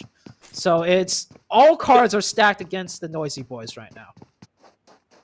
That's a good point. Of course, they don't want to like go in blind. They don't want to, like go be wild about it. But I would like a little bit more proactivity around heading towards 4 Romanian Boys in some way, shape, or form. Don't spend a super amount of time looting in this area. To make this final day of the PMCO finals a little bit more interesting, Daos Legion have opted to drop in on Mega Power and Picado. This compound, this city that Mega Power have had all to themselves throughout the PMCO. The challenger has arrived. Yeah, nobody's contested Mega Power except one game out of the 32 that we've played in all of the group stages, and now they're getting contested again. And Daos Legion showing like, hey, you keep talking about Mega Power, like, oh, they're so good. I'm so glad to see them show up. Well, we're Daos Legion. We may not have, as clean as rotations like Mega Power or whatnot, but we have the firepower. We have the team synergy to take out a team like Mega Power. And it's a 4v2 situation already. It is great to see some of these teams really stepping up and just taking the fight to the enemy teams. It is. It is. Why not? I would argue that Mega Power maybe weren't prepared for this. So there was the element of surprise, but it's quite obvious that Daos Legion have really been sweeping through these buildings as a team. And I would argue if there was a blueprint of taking an engagement against a team in Picado, it's how Daos Legion are doing it right now. Constantly moving, constantly proactive, constantly looking as a team, not being too split apart, but also still working together to get the angles needed and get the aggression. Yeah, it's a 4v2 now for Daos, but this is the most difficult building to pressure. Yeah, the angles are so tight. The defense has the huge advantage because you can't even really use your numbers and press in because you're all going to be funneled in together. But Daos Legion, they're making their way up. The first engagement's broke out. Goes to the side of Mega Power. That's one down from Daos. He has to get the heal off. 2v3 situation. Soka peeking up the stairs. Sava's pulling off the revive to Sava. Rex is going aggressive. He knows the opening is there, but he takes a bit of damage, has to switch over to the UMP. Stabs his Hoka in the back and gets the second knock on board. Tati is there to provide a bit of cover fire, continue to slow Rex down. The last player of Mega Power, I know he's kind of covering a certain area. I think it's getting to the point where he really needs to start being a bit more proactive, and that was a nade from Sava up from one floor to another, and now the Daos Legion boys are going to send 4 players in.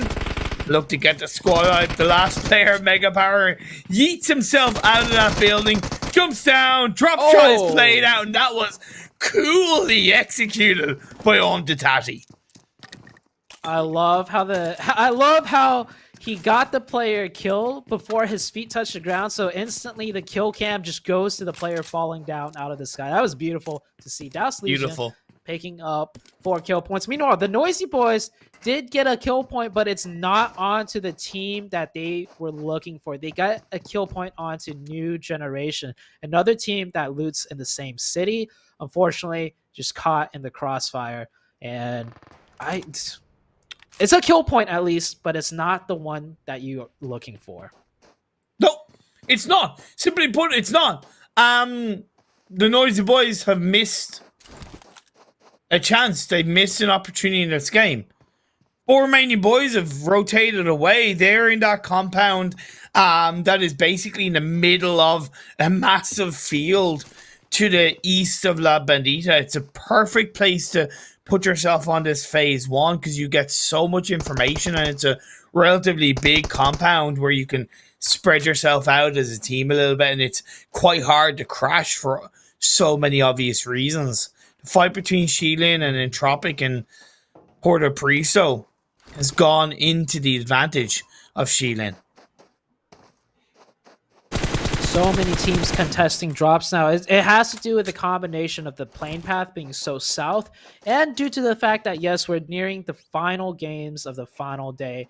Teams that have not been performing well, be it due to the circles or things outside of their control, well, they're taking things in their control by just straight up engaging with the enemy team in an isolated 4v4 off drop. So, victors to the teams that win the drops. QILIN, 1 player gets knocked though, but they still have that man advantage. It is still a 4v2 situation. Backfire hopping out of the window.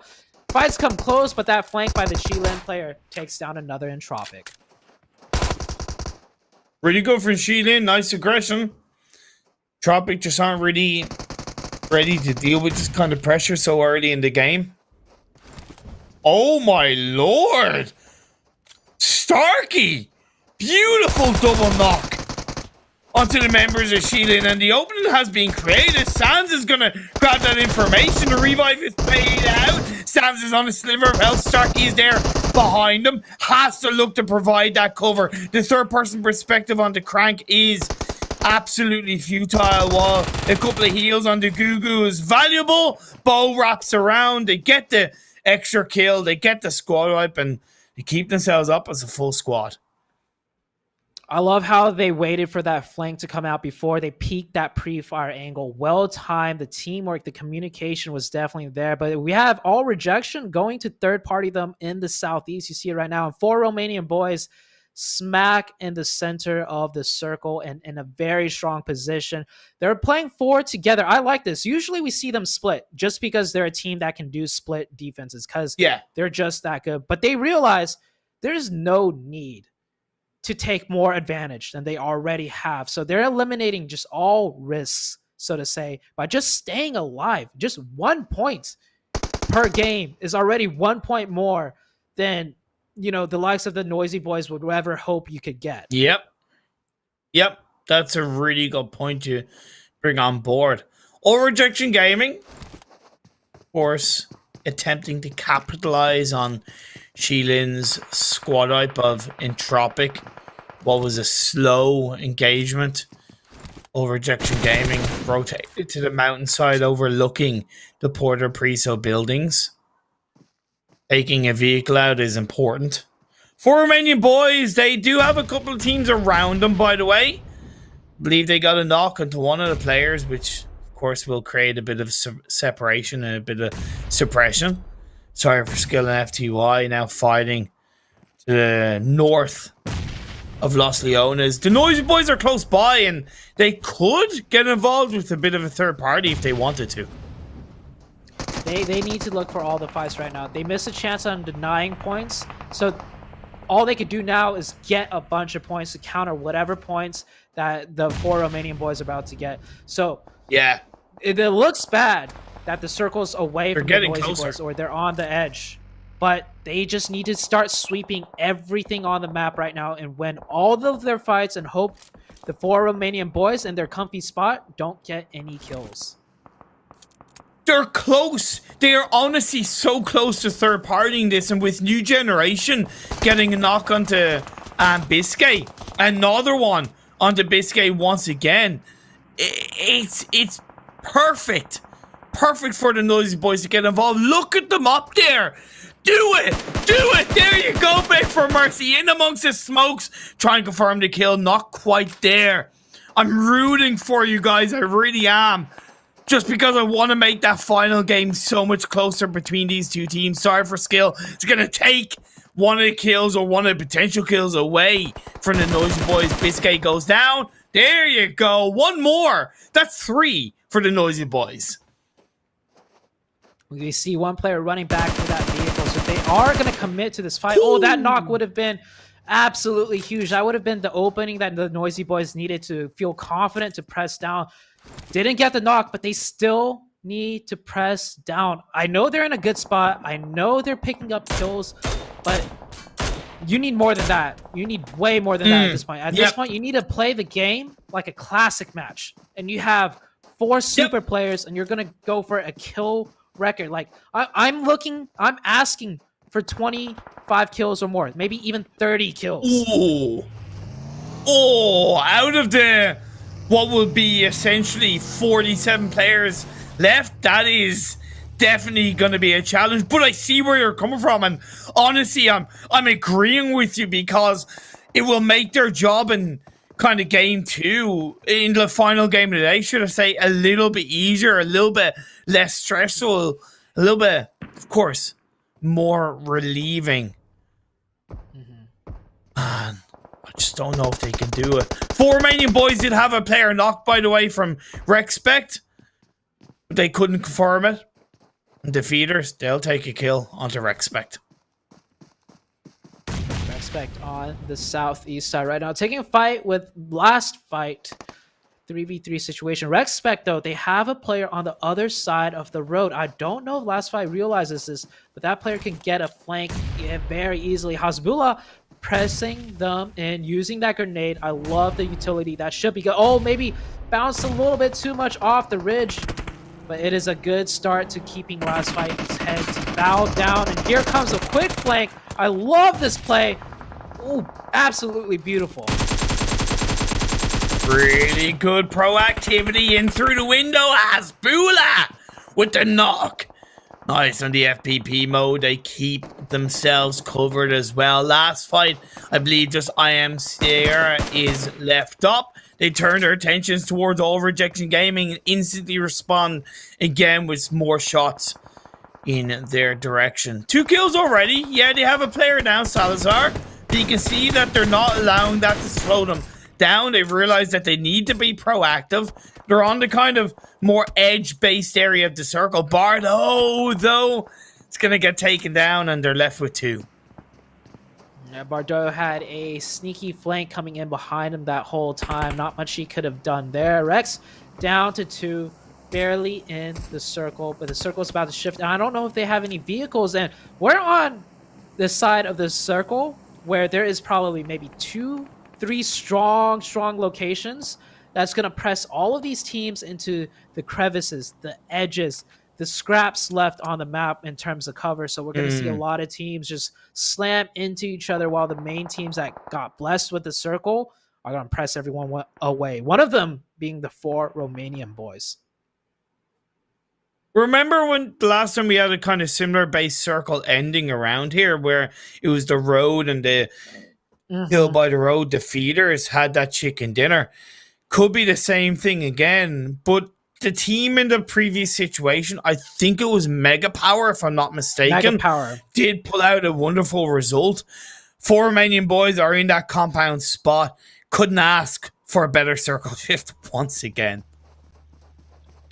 The Noisy Boys, I mean, they are not 100% sure where the 4 Romanian boys are, but with how fast 4 Romanian boys left on that first circle, they could kind of take a guess that they would be taking a strong position. So after they clean up this fight, yes, they needed to clear out the teams on the way there. They can't drive past them and get shot in the back. So I like this. This is a good first step. The next step I want to see, though, they need to slam that compound. That is the 4 Romanian boys. Take that spot and win the rest of the match. New generation, 2 players left up. Red X is behind the wall in the back line. I actually like the defense from New Generation. The best of what a duo can pull out. Beg for Mercy is inside one of the buildings in the upstairs area. I think has an idea of where Red X is. Noah's going to step back out. Going to go closer to join up as his teammates. The Noisy Boys has 1 player in the back line. I believe it's Agon. Bang's going for the pre-fire. A couple of players have sent themselves up. Yeah, Agon is wrapping around to provide a little bit more of an aggressive cover for the rest of his team. Red X has been spotted out. Red X is looking to create a bit of a distraction. Bimmy cooking up a nade that is going to fire from one of them. Agon getting third party is going to get knocked down by 4 Romanian boys, no less. Don't know if that confirmation is going to be able to be pulled out, but for the time being, the focus still needs to be on this engagement with New Generation. They've taken down Bangs, just Red X left. The circle is closing, though. They needed to do the same exact push before they saw that shift out. They needed to be even more proactive. I like the play, but they need to do that one circle earlier. They are getting shot at by the 4 Romanian boys. No kill confirmed, so 4 Romanian boys, they are not 100% sure if that is the Noisy Boys or not, but it doesn't matter. The blue zone doesn't care what team you are, because if you're staying in that, you're getting chonked. Oh, yeah. There we go. It is all but over for the Noisy Boys. There's that confirmation. Agon's going to get taken down. Bimmy's taken down. Yep.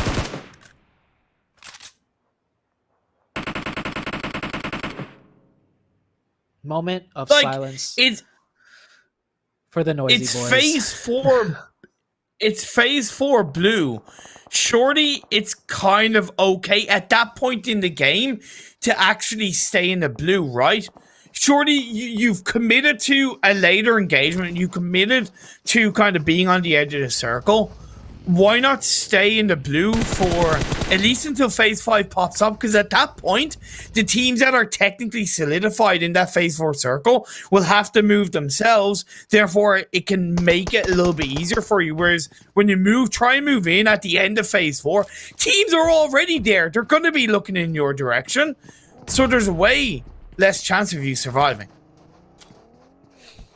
Theoretically, yes, it should work that way, but in the midst of all the chaos and things never go as planned, and between those two, they're both really bad. So it's like, it almost doesn't matter at that point, and they want to risk getting in, somehow just luckily getting in a little bit earlier. Maybe they don't get focused on. Maybe another team crashes 4 Romanian boys right at that moment. You never know in a battle royale, so they crossed their fingers. They knew they were behind. They went for the Hail Mary rotation when it's already late. It didn't work out. But I feel like that is just what they had to do at that point. I understand where you're coming from. Now we see defeaters taking advantage of their roadside position, which they so comfortably held on to in the previous Miramar game, but this is a little bit tougher. Similar to what was ENTROPIQ at that time in that game, they were kind of getting third party, so it's kind of the case here. 4 Romanian boys move down. Nades are being cooked up in the direction of the defeaters. XTEAM is in the back line. You have this side of all Rejection Gaming to the north, across the other side of the road. Redux down to half health, but at the end of the day, 4 Romanian boys, 5 kills strong, 11 teams left. They have all 4 players up. Oh man, four Romanian boys. Not only is the Noisy Boys not able to close the gap, four Romanian boys look like they're just playing their game. It's almost like they don't care what the storyline is. They're just gonna be the four Romanian boys and do what they've been doing since day number 1 of the finals. And that is just look unreasonably dominant and look unreasonably good. There is just no stopping this team. In the words of Queen, don't stop me now. I'm having such a good time. I'm having a ball. Man, they're on the way to Mars. Like, just rocking it up left, right, and center. Beautiful by four Romanian boys. FTY, they get taken out. 10 teams left. QILIN are on that kind of eastern side of the circle.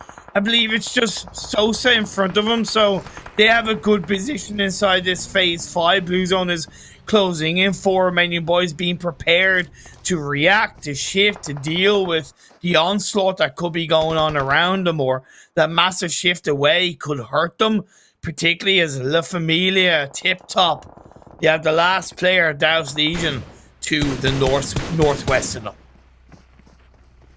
This ending circle, we got that giant road right down the middle. We got the hilltop sides. You can't ask for a nicer Miramar finish. And Wix with a beautiful nade all the way to the other side of the road. And we got that circle shift as if four Romanian boys needed any more help. They get the help of the circle. Defeaters, they have to press up, or they could just stay on the low ground. But four Romanian boys, if defeaters don't contest them now, nobody's going to contest them up there, and they're going to have their way with the rest of the lobby. I would argue this circle shift is good for defeaters because technically they're not the focus of the next circle, so they can come in from behind and slow down, shut down, essentially do damage to the teams around them. Easier said than done, of course.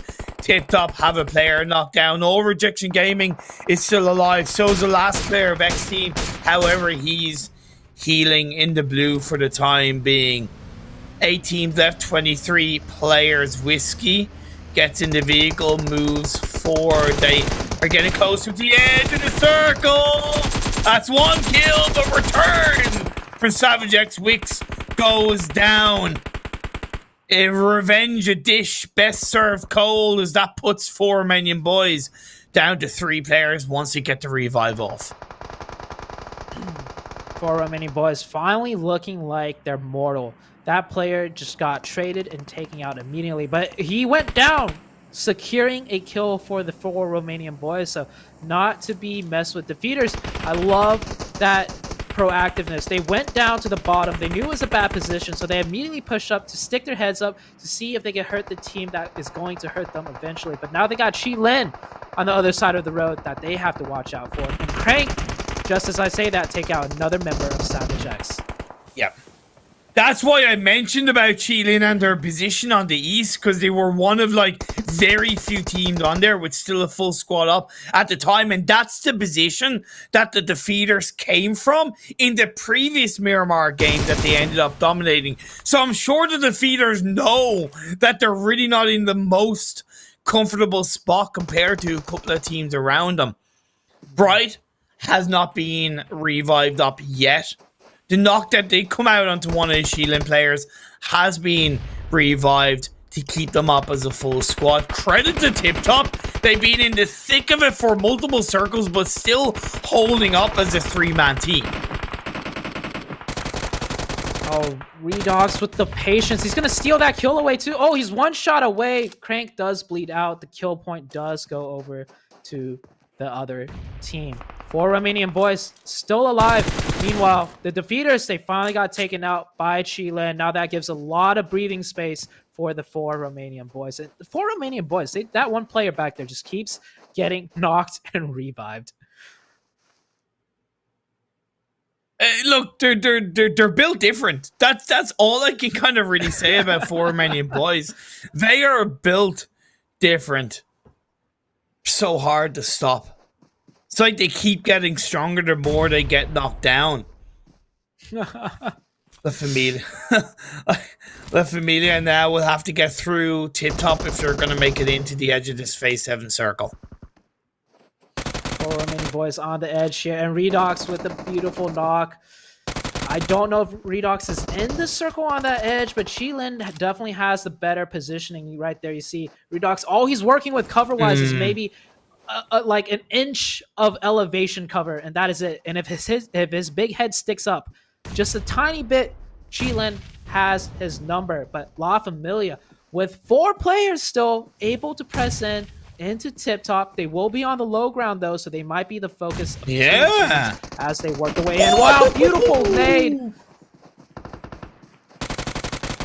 Fantastic stuff from La Familia. I didn't think it would be so easy for them, but let's be fair, they are a team that did show up in the group stage. We haven't seen that kind of confidence from them in the finals, but it's certainly a pleasure to see it in the final day of the finals in this Miramar game. QILIN's down to 1. 4 Romanian Boys still have their 3 players up.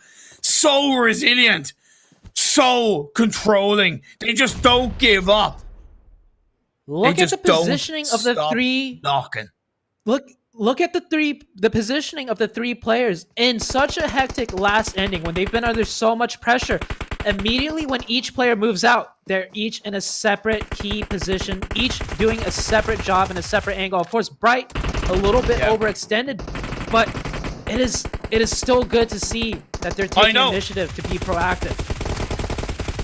Yeah, unfortunately, the edge of the blue zone, as well as the pressure from the teams around them, makes it so much harder. But La Familia, 10 kills, looking to get their chicken dinner. QILIN goes down, and La Familia come out on top of Miramar. I'm genuinely so happy to see La Familia get a chicken dinner on the final day. La Familia, another team that you talked about here and there all the way leading up to the finals. It's good to see another team that we held in high regards show like, hey, we could still do it. It might be too late, but we could still close out games. Good chicken dinner for the La Familia. But the main story, once again, is, well, I mean, I think this chapter is pretty much closed at this point. The Noisy Boys and the 4 Romanian Boys. I mean, we have a clear, evident winner. We have a clear first place team in the likes of the 4 Romanian Boys. And I can't help but to say the Noisy Boys, you got one more game to hot drop on them. Just so you can just like kind of give them a little like spit in the face. Like, yeah, you guys won, but we can still kill ya. And let's move on to the match rankings. Let's see the points. Let's see the teams, how they did into the second last game of the day. Familia, 26 points, 11 kills. QILIN with 9, 21 points. 4 Romanian Boys. 21 points in the second game of the day. 18 points in the third game of the day. Like, they're such greedy people. It's terrible. I say that in like the nicest way possible. You know, it's just incredible the amount of points they're able to get. Like, they've transcended certain tiers of like good team play, right? Usually as a caster, when I see a team do really good, I cheer them on, right? I'm like cheering for them. I'm impressed by them. I give them compliments. But yesterday at some point, remember, you heard me say, just stop, right? Like, stop it. We get it. Okay, just stop. Like, that's enough. Like, that's just how insanely consistently up there they are. It's gotten to a point where I'm almost like, okay, like there's 15 other teams in here. Okay, like we get it. Take a chill pill. Do something else. Go. There's an American saying. So, go touch the grass. I don't know if there's a saying like that on the EU side of things. It's the same thing. Go touch some grass. Boys, yeah, for the very last game, just put your phones down and go touch some grass. You've already won. You've showed us every reason why you're in the top. No matter the situation, no matter the opposition, we get it. Go touch some grass. Now, let's move on to the second page. Let's take a look at how the other teams did. And we already know the Noisy Boys did not do too well, but they are on that second page. They got 4 kill points. Yeah. those 4 kill points could have been at the very start of the game on the 4 Romanian boys, and then they take the position that the 4 Romanian boys are in. And even then, there's only a slight chance coming into the final game that they would have had a chance. It's not the point. It's better than where they currently stand with 0 chance. Small chance is always better than 0 chance.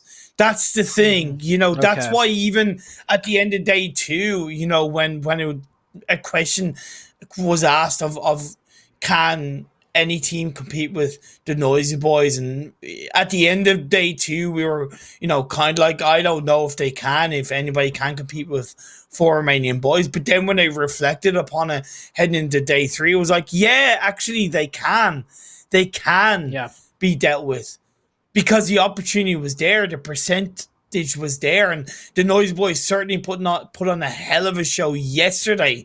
But that was yesterday. This is today. They've crumbled under the pressure, which is very, very hard to see. It's very sad to see. As a big fan of those players and the team, it's really, really hard for me to say that, honestly. I don't want to say it. I really was hoping for a big, big push heading into the final game of the day. Well, they're still a great team. They've still put on one hell of a show, and these aren't even like, you know, words to just give them a pat on the back. These are just true statements. Like, they're a team that could easily be a PMPL team, like the Noisy Boys, with the way they perform. But unfortunately, this time around, there's just another team that is, I'm not going to say better than you guys, but they definitely had a better finals than the Noisy Boys. Come second time around, it could be easily a different story. And that goes for all the other teams competing, right? Yeah. Mega Power is one of the teams that I thought was going to be the first place team coming into the finals. Yep. And just same thing for them. You know, this wasn't their tournament finals. There's always next time around. But we're not done yet. We still got one game left. We still got that one potential hot drop where the Noisy Boys could spit in the face of the 4 Romanian boys as a, so to say, good job, but we could still beat you. So let's go head to the break and let's wait for that final game to play out.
One more game to go in the PUBG Mobile Club Open 2021 Full Split EU Wildcard Finals.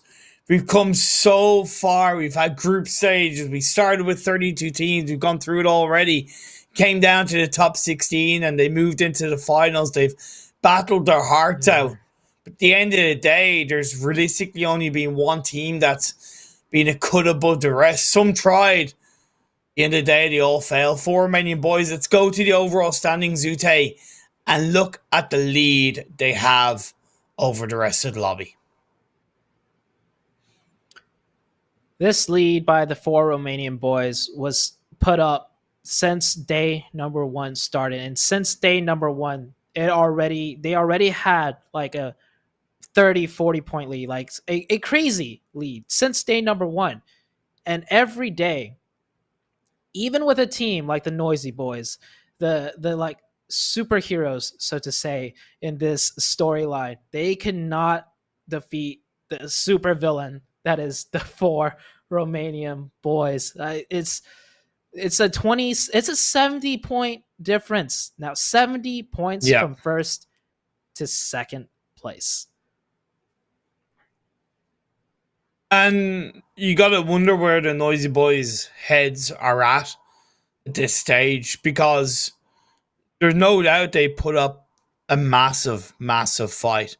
Yesterday's performances, I've never seen such, kind of comeback fight. The dogged determination from the Noisy Boys in yesterday's game, starting with a 35 point result in Erangel yesterday. But then they come in today and they've scored, I think, 3, 4, and 5 points each game or something along those lines. They left it too late to hot drop, and even then that hot drop wasn't even really a hot drop in Miramar. And they're left with that. So I can only imagine how their heads are feeling. That hot drop was more like a lukewarm drop or even a cold drop. But let's move on to the second page. Let's take a look at the rest of the teams on the leaderboards. Tip top and 9th and downwards, we got New Generation, Mega Power, La Familia. They got their chicken dinner finally in the finals. So that's good to see. Daos Legion didn't get a chicken dinner, but they dropped on Mega Power and they took a fight there and won that one. So even though the teams near the bottom don't look very good, they're still having small victories, and that's the most important thing in a competition. Always push yourself to do better than the last time. Yeah, 110%. There's a chance for La Familia to move even up a couple of other places. Just like you can move up your PUBG Mobile game due to the where you can enjoy a super fast and lag-free PUBG Mobile experience on Xiaomi's powerful Redmi Note 10 5G, the fantastic sponsors of the PMCO EU Wildcard region. Last game, I'm a little bit kind of, when it always gets to this point in the tournament, there's a tinge of sadness because it's the last game. You kind of really wanted to keep continuing. You want to see how the story you don't want the story to end, even though a sequel is on its way, so to speak, with the PMPL. You just don't want the story to end. But we're getting to this point in the game for the final time in the PMCO. One team, I want your choice for the chicken dinner. Oh, not ready for this. The Noisy Boys, they should get one. Okay, boom. Let's head to the plane path for the final time. I love catching you off guard, by the way. Love catching you off guard. We have the plane path. Yes, I know. But so this drop is perfect for the Noisy Boys, but that is not where they should look towards. They should look towards the Gatka area. But this plane path is hard to hot drop on Gatka because it's so far away. And actually, we see the Noisy Boys jump out of the plane already. Okay, before you say anything, yes, we wanted to see them hot drop on them because why not? They have nothing else to lose. I have a speculation, though, that because 4 Romanian boys have to stretch so far to their drop spot, it'd be kind of difficult to drop on 4 Romanian boys. And maybe the Noisy Boys is going to loot very fast, grab a car with minimal loot, and then drive to Gatka to catch them off guard and then take them out that way. Because they know they're going towards Gatka. They know 4 Romanian boys loot Gatka. So let's see if that plays out. Maybe. But then again, maybe not.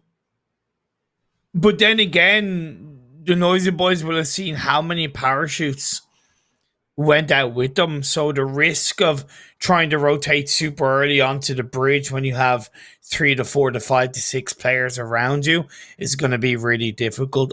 In any other situation, or if there was a clear road in front of them, I totally agree with you. But with Sorry for Skill and La Familia still on the military island, I don't think the Noisy Boys are going to take the risk. Probably not. They see that in the kill feed too, and this isn't the first time that these two teams have dropped around here and fought. No. So they 100% know where those two teams are fighting. So that gives, like you said, an even bigger indication that there's two teams that's going to be around the bridge when they try and go for that hunt down. So maybe the Noisy Boys, they're just going to play their game. Similar to how the 4 Romanian boys are just playing their game. And there's no chance for first place. So they don't have a real reason to do what I was saying anyhow, as Besso drives into a rock. I'm surprised I haven't seen a lot of that happen in the PMCO stage, by the way. Imperium, I remember the first PMCO, or PMCO's back, I would see so many players crash into trees, crash into rocks.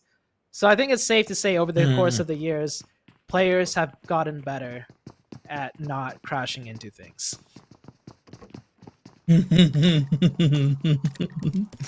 Oh man, oh man, oh man.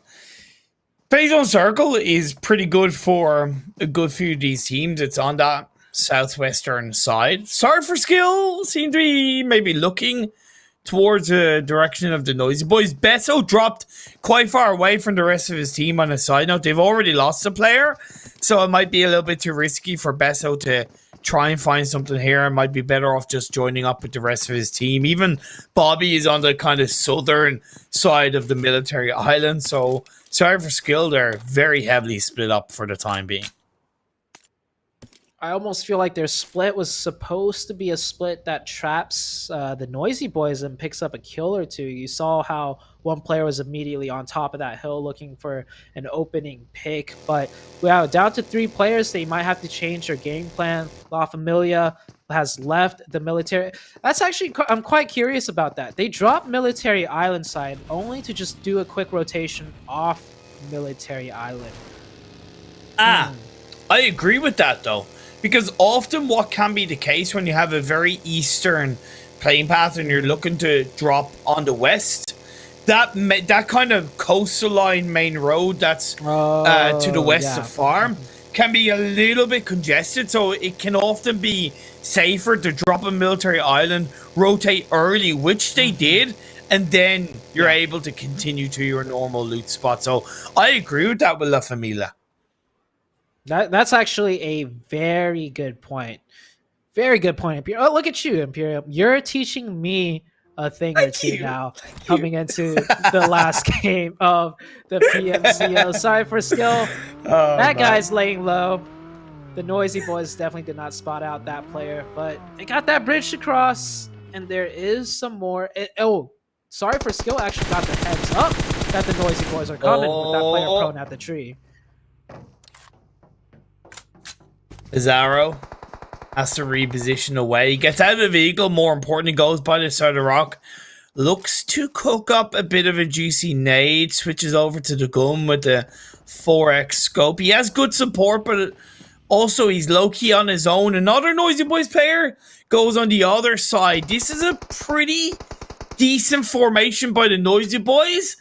I don't know if I agree with a 4-man spread, because there's a bit of a chance he could get picked off. Keep in mind, there was that one player at the tree we saw earlier that's doing a flank right now. So the Noisy Boys, they have to make a play. First knock goes to the side of... Oh, the Noisy Boys are getting picked apart, and that's even before the player flanking has come into play.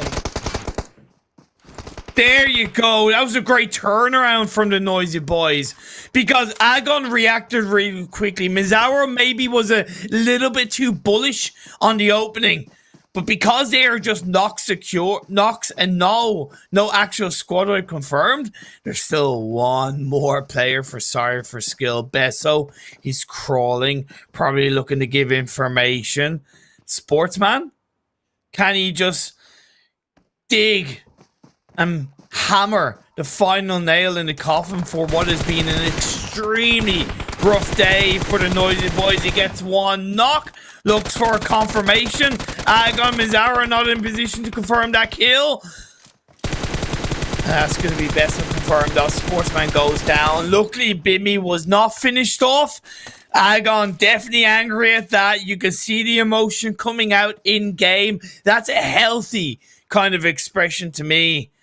They get that squad wipe.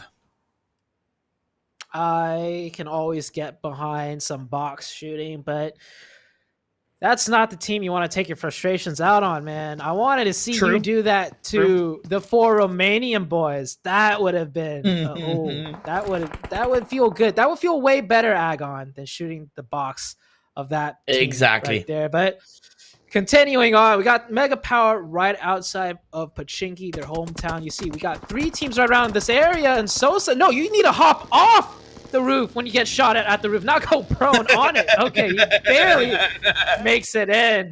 Maybe it was instinct to just, go prone, but no, get off. It is. Sometimes I think it's just that kind of guttural reaction of oh, go prone, but it's no, you're on a roof. That's a little bit useless, mate. Yeah, he does make it in though. We got quite a few teams shaping up in the central positioning, and 4 Romanian boys on the other hand, super split in Gaka. They're still looting. They're just minding their own business, just not giving a care, just doing their own thing. Ooh, nice to see some Mosin sniper shots coming out from a few of these players. I love the sound of that gun, by the way. To me, it's the nicest, outside of the the nicest sounding bolt action in the game. I think it sounds better than the it's got Really?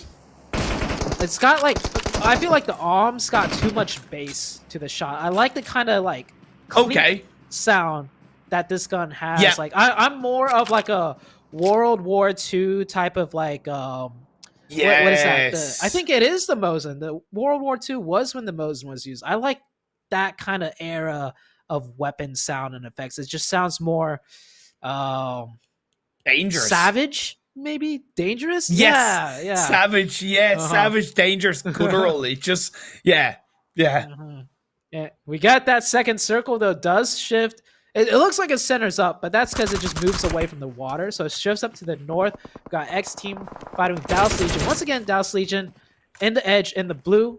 That is just how they play, but they're not doing this fight too well with the XTEAM. XTEAM in a 4v2 situation now.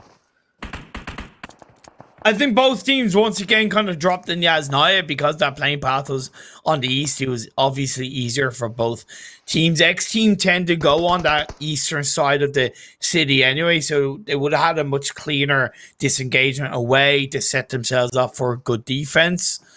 So I would argue slightly poor decision makings from Daos Legion.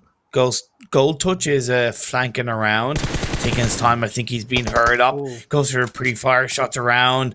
I was maybe a little bit too early on that one. And nade and Molly was cooked up and thrown up by Hisoka just to send Gold Touch back. It's important now that with the distraction too little too late, because Gold Touch created a distraction, the rest of XTEAM should have sent it way more aggressively forward. But credit where it's due to Sava. He stayed on the roof, predicting that push, and is rewarded with a knock on the Nightmare. Gold Touch played that so well up until the very end. One thing he did, if you didn't notice also, he was lean while crouched while moving. That makes your footsteps less audible if you hold that lean button while moving when you're crouched versus just regular crouch moving. So he knew he had to play patient. He knew he was getting that flank that they don't know about. But at the very last second, he just let out his shots 1 second too early. Didn't get the opening. And of course, he was isolated on that flank. So 2v1, he goes out. Zombie, though, getting a very nice nade on that return. Sava still on that rooftop, a very dangerous spot for the X team to be going against. I don't know why Hisoka flanked in that direction. To me, it didn't make sense, especially when you're still 2 players just left up. If it was a 3-man Daos Legion team, I would understand because you're trying to stay 1 step ahead. But when it's just 2 and you get kind of 2 kills, you've evened the score, you're better off sticking together. It could have gone either way, right? He wanted to make a play, saw some opportunity by using that ridge. It just didn't work in his favor. Like, sometimes the right play only looks like the right play when it works, and it can easily go the other way. Like, 1 good grenade, right, changes everything. So that is what happened. FTY fighting with ENTROPIQ here. 2v1 situation, 2v2 to start, but FTY get the opening right there.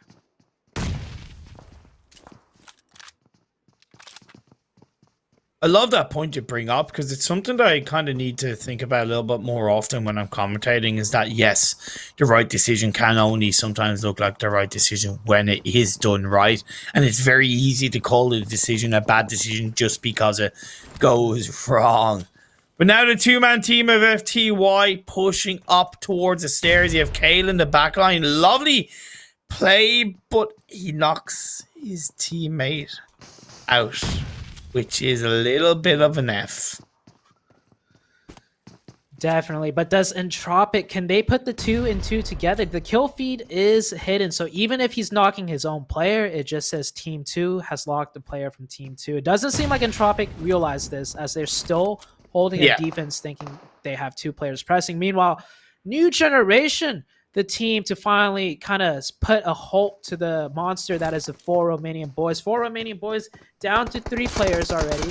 New Generation did confirm 1, but can they finish this fight out in a 4v3 advantage?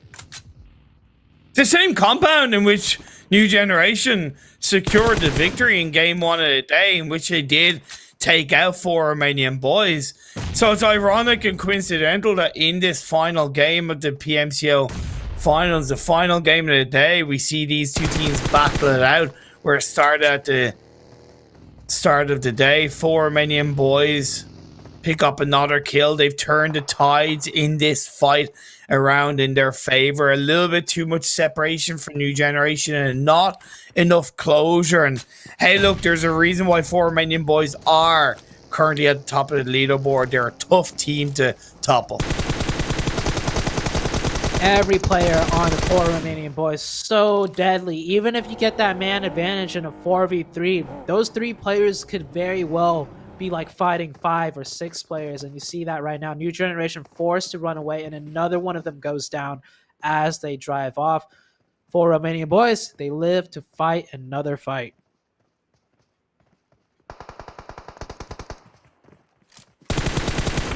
Rexpect moving up into the direction of last fight. It's Potato Hill, my favorite part of Pachinki, of course. Who doesn't love a good potato?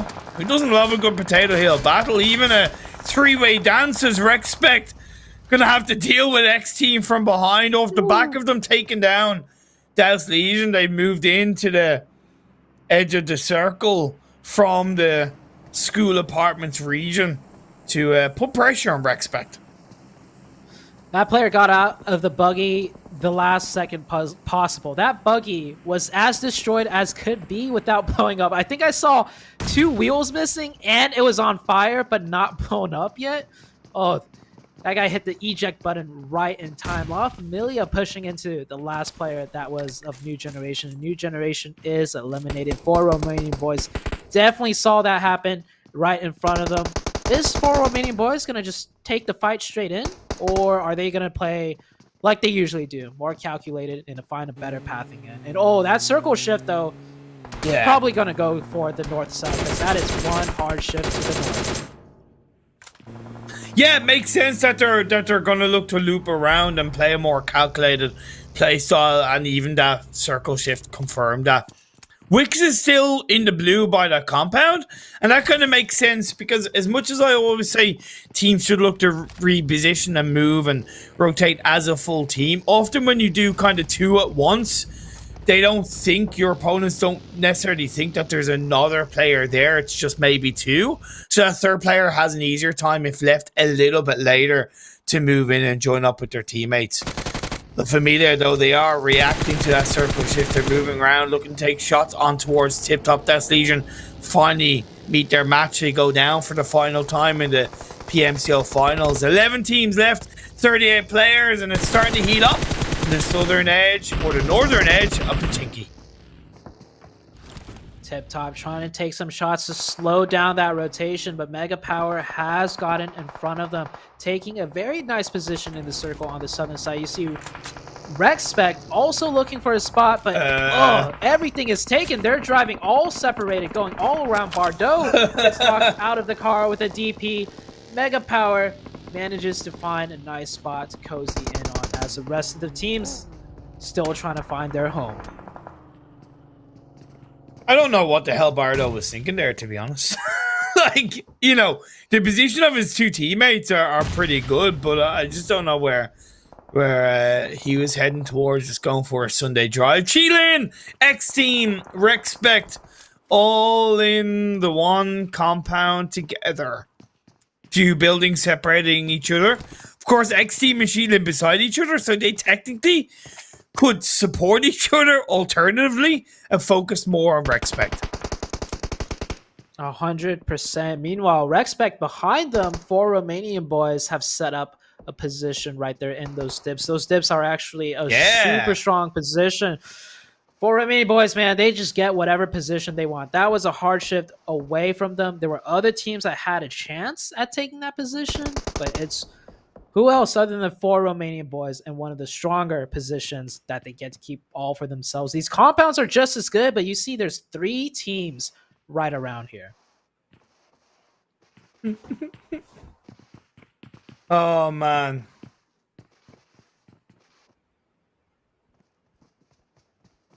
Mega Power still up as a full squad. XTEAM, sorry, should I say Noisy Boys? Last game of the day. They still have a full squad up on the edge of the circle. TipTop pushing in. Fella God gets a knock. Dute, you're going to have to carry it over. I need to cough my heart out. Bless my cotton socks. All right. Go ahead, Imperium. And Mega Power lodges with that grenade, and it does pretty much finish out the rest of the team. Tip. Oh, the bullets will secure that one. And the Noisy Boys hear the nades. The Noisy Boys confirmed their kill on one player they knocked, so they know for sure which 2 teams are fighting here now. The Noisy Boys edging in. They have, so to say, the high ground advantage, but it's a sloping high ground, meaning Mega Power can use those ridges and pick up very easily. Mega Power does get tagged up just a little bit with that zone shift. There's a chance. Oh, okay. I was going to say the Noisy Boys don't push this and prioritize zone. But with that opening, they have time to push this and then prioritize zone and fight a team in zone. Yeah, 110%. And even the feeders with that circle shift are on the edge of the circle. So look at those arrows. They're all looking in the direction of both of these teams fighting, looking for a third-party opportunity. But credit where it's due, the Noisy Boys waking up a little bit too late into the day. But either way, it's impressive performance. Beg for mercy. Pushing forward. Logis cooks up a nade. Beg for mercy. Has to be careful. Giving himself a bit of a first aid. Jumping up. Bimmy trying to find a bit of information on where the 2 remaining players of Mega Power are. While the revive is being laid out up onto the peak. Logis gets a nice clean knock on the Bimmy. Very well played. The push started, but it didn't continue for the Noisy Boys. It stopped. And they pay the price. I don't understand why. The whole entire time, I was waiting for somebody to push with that player, and for a second, I thought they didn't have any cars. That's why nothing happened, but now you see them driving in with a Dacia and a buggy. I'm absolutely confused. This is not the Noisy Boys, the decisiveness that we saw out of them in yesterday's game. So something happened there. Some miscommunication. I don't know what it is, but you're right. They're absolutely getting punished. They miss out on the kill opportunities on Mega Power, and they rotate in too late to really suppress the team that gets to shoot at them for free. And once again, your Phase 5 Blue Zone, okay, Phase 5 is definitely more difficult, but why are you kind of leaving it so late where teams are already solidified in the circle? La Familia have been there for a while. The Feeders have been in that compound for a while. You try and get in between them. What are you asking for? Just for them to say, okay, yeah, you're late to the party, but come on, stay where you are. No, they're going to take you out. They're going to be focusing on you, so the timing just not there for the Noisy Boys. Now La Familia focusing on last fight, their LF counterparts, their LF brethren. See who's the best LF of the PMCO finals day 4 of the day. A lot of pressure being laid out, constantly firing shots towards last fight. Really good proactivity from La Familia, and their positioning is wonderful. Yeah, they have the strong... And with that circle, it is 100% the strongest position on the map. A nice, huge spread across the whole entire west side, getting angles on everybody. The Noisy Boys, you see it right there, only down to one player. Gonna try and go for that revive. Meanwhile, the rest of everybody else has to move in, and only La Familia control the circle. I'm kind of surprised they were able to keep kind of those two players up, to be fair. The feeder is now being focused on by XTEAM. Glimmer of help. Now 4 Romanian boys taking the shots on the last fight. This kind of circle is kind of real big third-party territory, so the timing of your engagement, the timing of your movement is both a big mix of luck and calculated timing. Good teamwork on board. See, 4 Romanian boys, they now focus on the X team because X team's made the noise towards the feeders, didn't capitalize it, and now they've been slowed down. The smokes are being thrown out. That gives time for 4 Romanian boys to move in. 2 on the vehicle, 1 driving, 1 in the passenger seat, going closer. They move in towards the direction of last fight. Mega Power, they are out of the game. Redox getting knocked right there, down to just 1 player, but he does get thirsted. Playboy will be the last one up alive for the sides of the 4 Romanian boys. But we've seen what Playboy can do. We've seen what each individual player on the entire team could do, so they're not out of it just yet. X team, Nightmare running wide in the open. I think he had a grenade out as he threw it towards Playboy's side. X team, they're not in the circle, so I understand why this player, Nightmare, is leading the charge and really want to push their way in. Yeah, definitely. Well played. Now, they need to clear out the defeaters. If they don't take out the defeaters, then they don't have a chance of winning. And then Nightmare gets taken out. Unfortunately, La Familia controlling this game. They performed well in Miramar. Now they're looking to perform just as strongly in the final game of the day. Like I said, it's a pleasure to see them in the upper half of this game, still holding things out. If they get the revive and the Kobo full squad on board, the feeders, they get taken out. 1 nade to rule them all. We're left with 3 teams. Nothing more satisfying and competitive than throwing 1 nade and getting a full squad wipe and 3 or 4 kills. Evil Boy, he's still got more grenades, and I think he's going to run down for that crate and maybe loot some more boxes for grenades just as well from the defeaters' bodies. Last fight, they do have 3. They could put up a fight, but they've already been put in such a disadvantaged position. It's on La Familia to mess up here in order for one of these other teams to have a chance to win.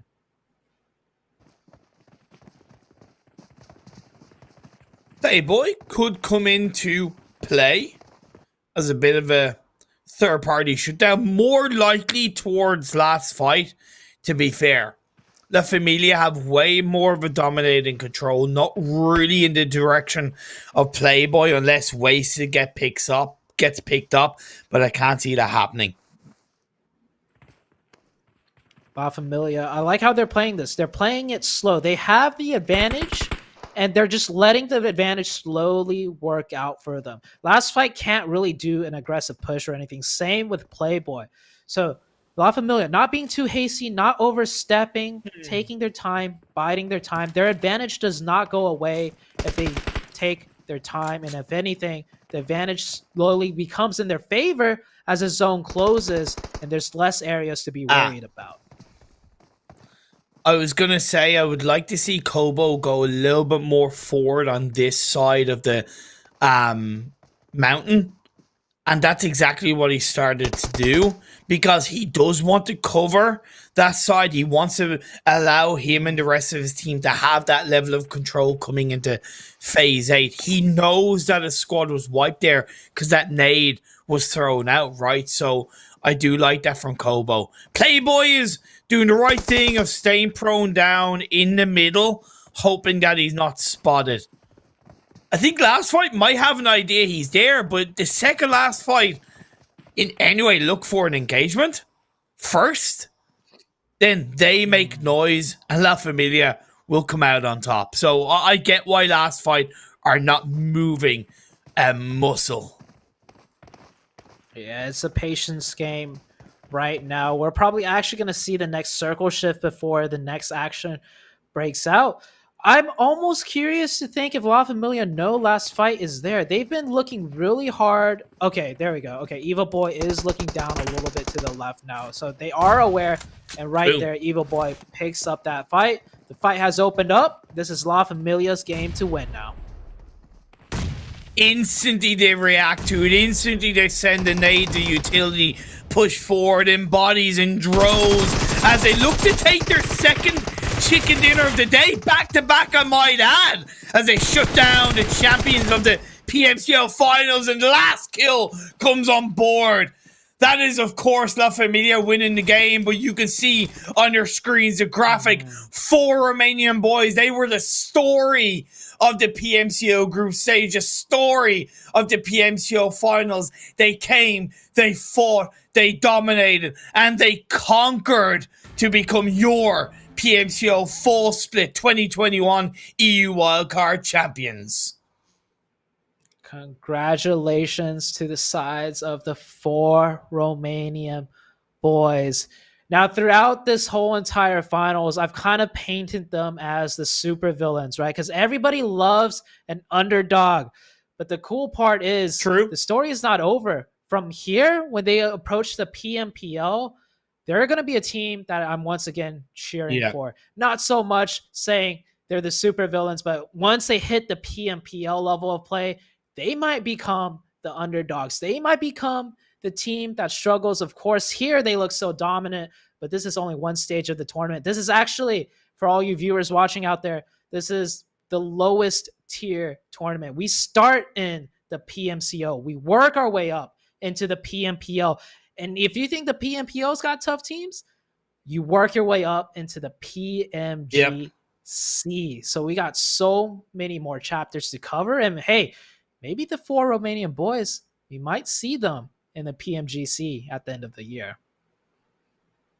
Of course, you look at Panda in the spring split. That was their first PMCO. They didn't win it. Did they win it? Not gonna lie, I low-key forget, but they did make it to the PMPL. They did make it to the PMPL. And they won the PMPL. And now they're signed to Unicorns of Love, and they're going to be playing the PMPL full split under Unicorns of Love. And there's a really big chance that they could go to PMGC. You know? So, totally agree with you. The opportunity is there. They just got to step up their game. One of the struggles Panda had was when they went from the PMPL to the EMEA championships, right? We did see their weaknesses. We saw their kind of lack of experience and lack of maybe preparation. Hard to put exact words on that. So I can kind of see the same thing happening a little bit to 4 Romanian boys when they move into PMPL. It's up to them to obviously allow that not to happen. Hey, yeah. Before we move into the overall, because you brought up Panda, I'm sorry, but I just have to do this. I'm gonna pat my own back here. I was on a team that started in the PMCO. We got into the PMPL, and we also made it to the PMGC. But we didn't qualify for finals, so we still sucked. And, there's always room for improvement. But it's not too bad. Anyways, okay, let's move on to the overall leaderboards. Let's just see how well the 4 Romanian boys did. And honestly, second place and third place and fourth place team, they did really good too. It's just the 4 Romanian boys kind of stole the show from everybody. 84 points ahead of second place. That's unprecedented. That's unseen before. That is kind of beyond words / unbelievable. But it's there right in front of our eyes. 3 chicken dinners, 16 matches, 141 placing points, 133 kill points, 274 in total. Yeah, 4 Romanian boys, we've seen them win a lot of crazy engagement. We've seen them just bulldoze through teams. But one cool thing that I'm looking at is, like, underneath all that, they're a team that heavily prioritizes rotations and positioning and strategy. They're not just a gun-reliant team. You see it in the placement points, 141 to the kill points of 133. And that last game, I mean, we built them up so much. I just kept expecting them to just take fights, run over teams, but they actually played the positioning throughout the entirety of today. And they picked up their kills later. And when they were forced to fight, oh yeah, they could put up a fight. So an all-around team. Yeah. Really great to see them qualify for the PMPL, a well-deserved qualification spot. And moving down to number 2, the Noisy Boys. I mean, if there was like another team that should move in, it would definitely have to be the Noisy Boys for me. Oh yeah, 110%. Mistakes were made. There's no doubt about it. In the way isolating them, the way they reacted to some of the circles, the way they kind of, there was moments of definite, mistakes that they can improve upon, and that's going to be up to them to realize that more than anything. But they still put up a monstrous fight, an absolutely monstrous fight. 85 points in yesterday's 4 games speaks for itself, and the amount of kills they have compared to the teams below them is like 29 points ahead of XTEAM. That in itself is big impressive. So fair play to them. XTEAM taking third away from Rexpect is obviously going to be a little bit pleasing for them, but I do have to give a lot of props to Rexpect. They showed a notable amount of improvement from the group stage to the finals. I'd have to give credit to XTEAM, Rexpect, and Defeaters. All 3 of these teams in the group stage weren't your standout teams. If you remember, the standout teams were FTY, 4 Romanian Boys, the Noisy Boys. That's true. Mega Power. It was those 4 teams that really we were looking forwards to coming into the finals. And, XTEAM, Rexpect, Defeaters, they went through a lot of learning pains, right? They messed up here and there on PMCO group stage. They did good enough, to qualify. And I love to see in the finals, though, that's where they really shone through. They got their stuff together and they get 3rd, 4th, and 5th respectively, which is really good finishes for any tournament. 110%. Moving on to the second page, because I could realistically speak about every single one of these teams, but I'm sure the Supremacy, our producer, wants to technically go home. I'm sure you want to have rest because I know you've been up early. So I won't, but definitely the second half of the standings, of course, so many of these teams are not going to be happy with how they perform. They know that they can do better. I know they can do better, but like you said at the start of the finals, every single one of these teams should and can hold their head high to the point that they made it to the finals of the PMCO. That is not easy. Yeah, some of these teams during the group stage barely qualify. You remember like 13th or 12th through 16th was just a couple of points. So they made it this far, and they they put their foot down. Like, they have experience now. And at this point, you know, PMCO experience, so many players have it. Everybody's always looking towards PMPL, PMGC experience. But keep in mind, some of the players playing in this tournament, this is the first time they've signed up and they've made it this far, right? Like, when I started competing, it was 2-3 years ago. So I've had a lot of time to rack up my resume, so to say. So yeah, you got your first PMCO experience. To hold it high and proud, you know, like it's the first step to many years of competitions to come. And I'm so proud of all of these teams, all 16, all 32 teams that got to the PMCO group stage nonetheless. Familia, really happy to see them get 2 chicken dinners today, back to back as well, shooting them up into 9th overall in standings. I'm going to be watching out for that team. Really going to be watching out for that team. Mega Power as well showed massive signs of greatness. But that's it. The PMCO EU Wildcard Finals are finished. The PMCO EU Wildcard stage is finished. Now it's up to 4 Romanian boys to prepare for their next challenge. The PMPL Europe is upon them. It's going to be starting on October the 5th. Preparation, research, timing, training, mentality, everything is going to need to be put in for them to succeed at the next level. I wish them the best of luck, as I'm sure you do. Thank you so much to everybody for tuning in, for watching, for supporting your teams, for sharing the love. Zute, it was your first time casting in the EU region. Have you got any words to say? I feel honored to be picked to cast the EU region because I've seen some amazing things out of some of these teams. And I'm glad I got to really be in the thick of things with these teams and get a really good look. So I'm going to be keeping my eye out definitely in the future for a lot of these teams to see how well they do in their career. Yep, to echo that, it was an honor to cast teams, all these players, and with yourself. Zute, thank you so much. Stay safe, stay awesome out there. Until next time, have a lovely evening. See you guys then.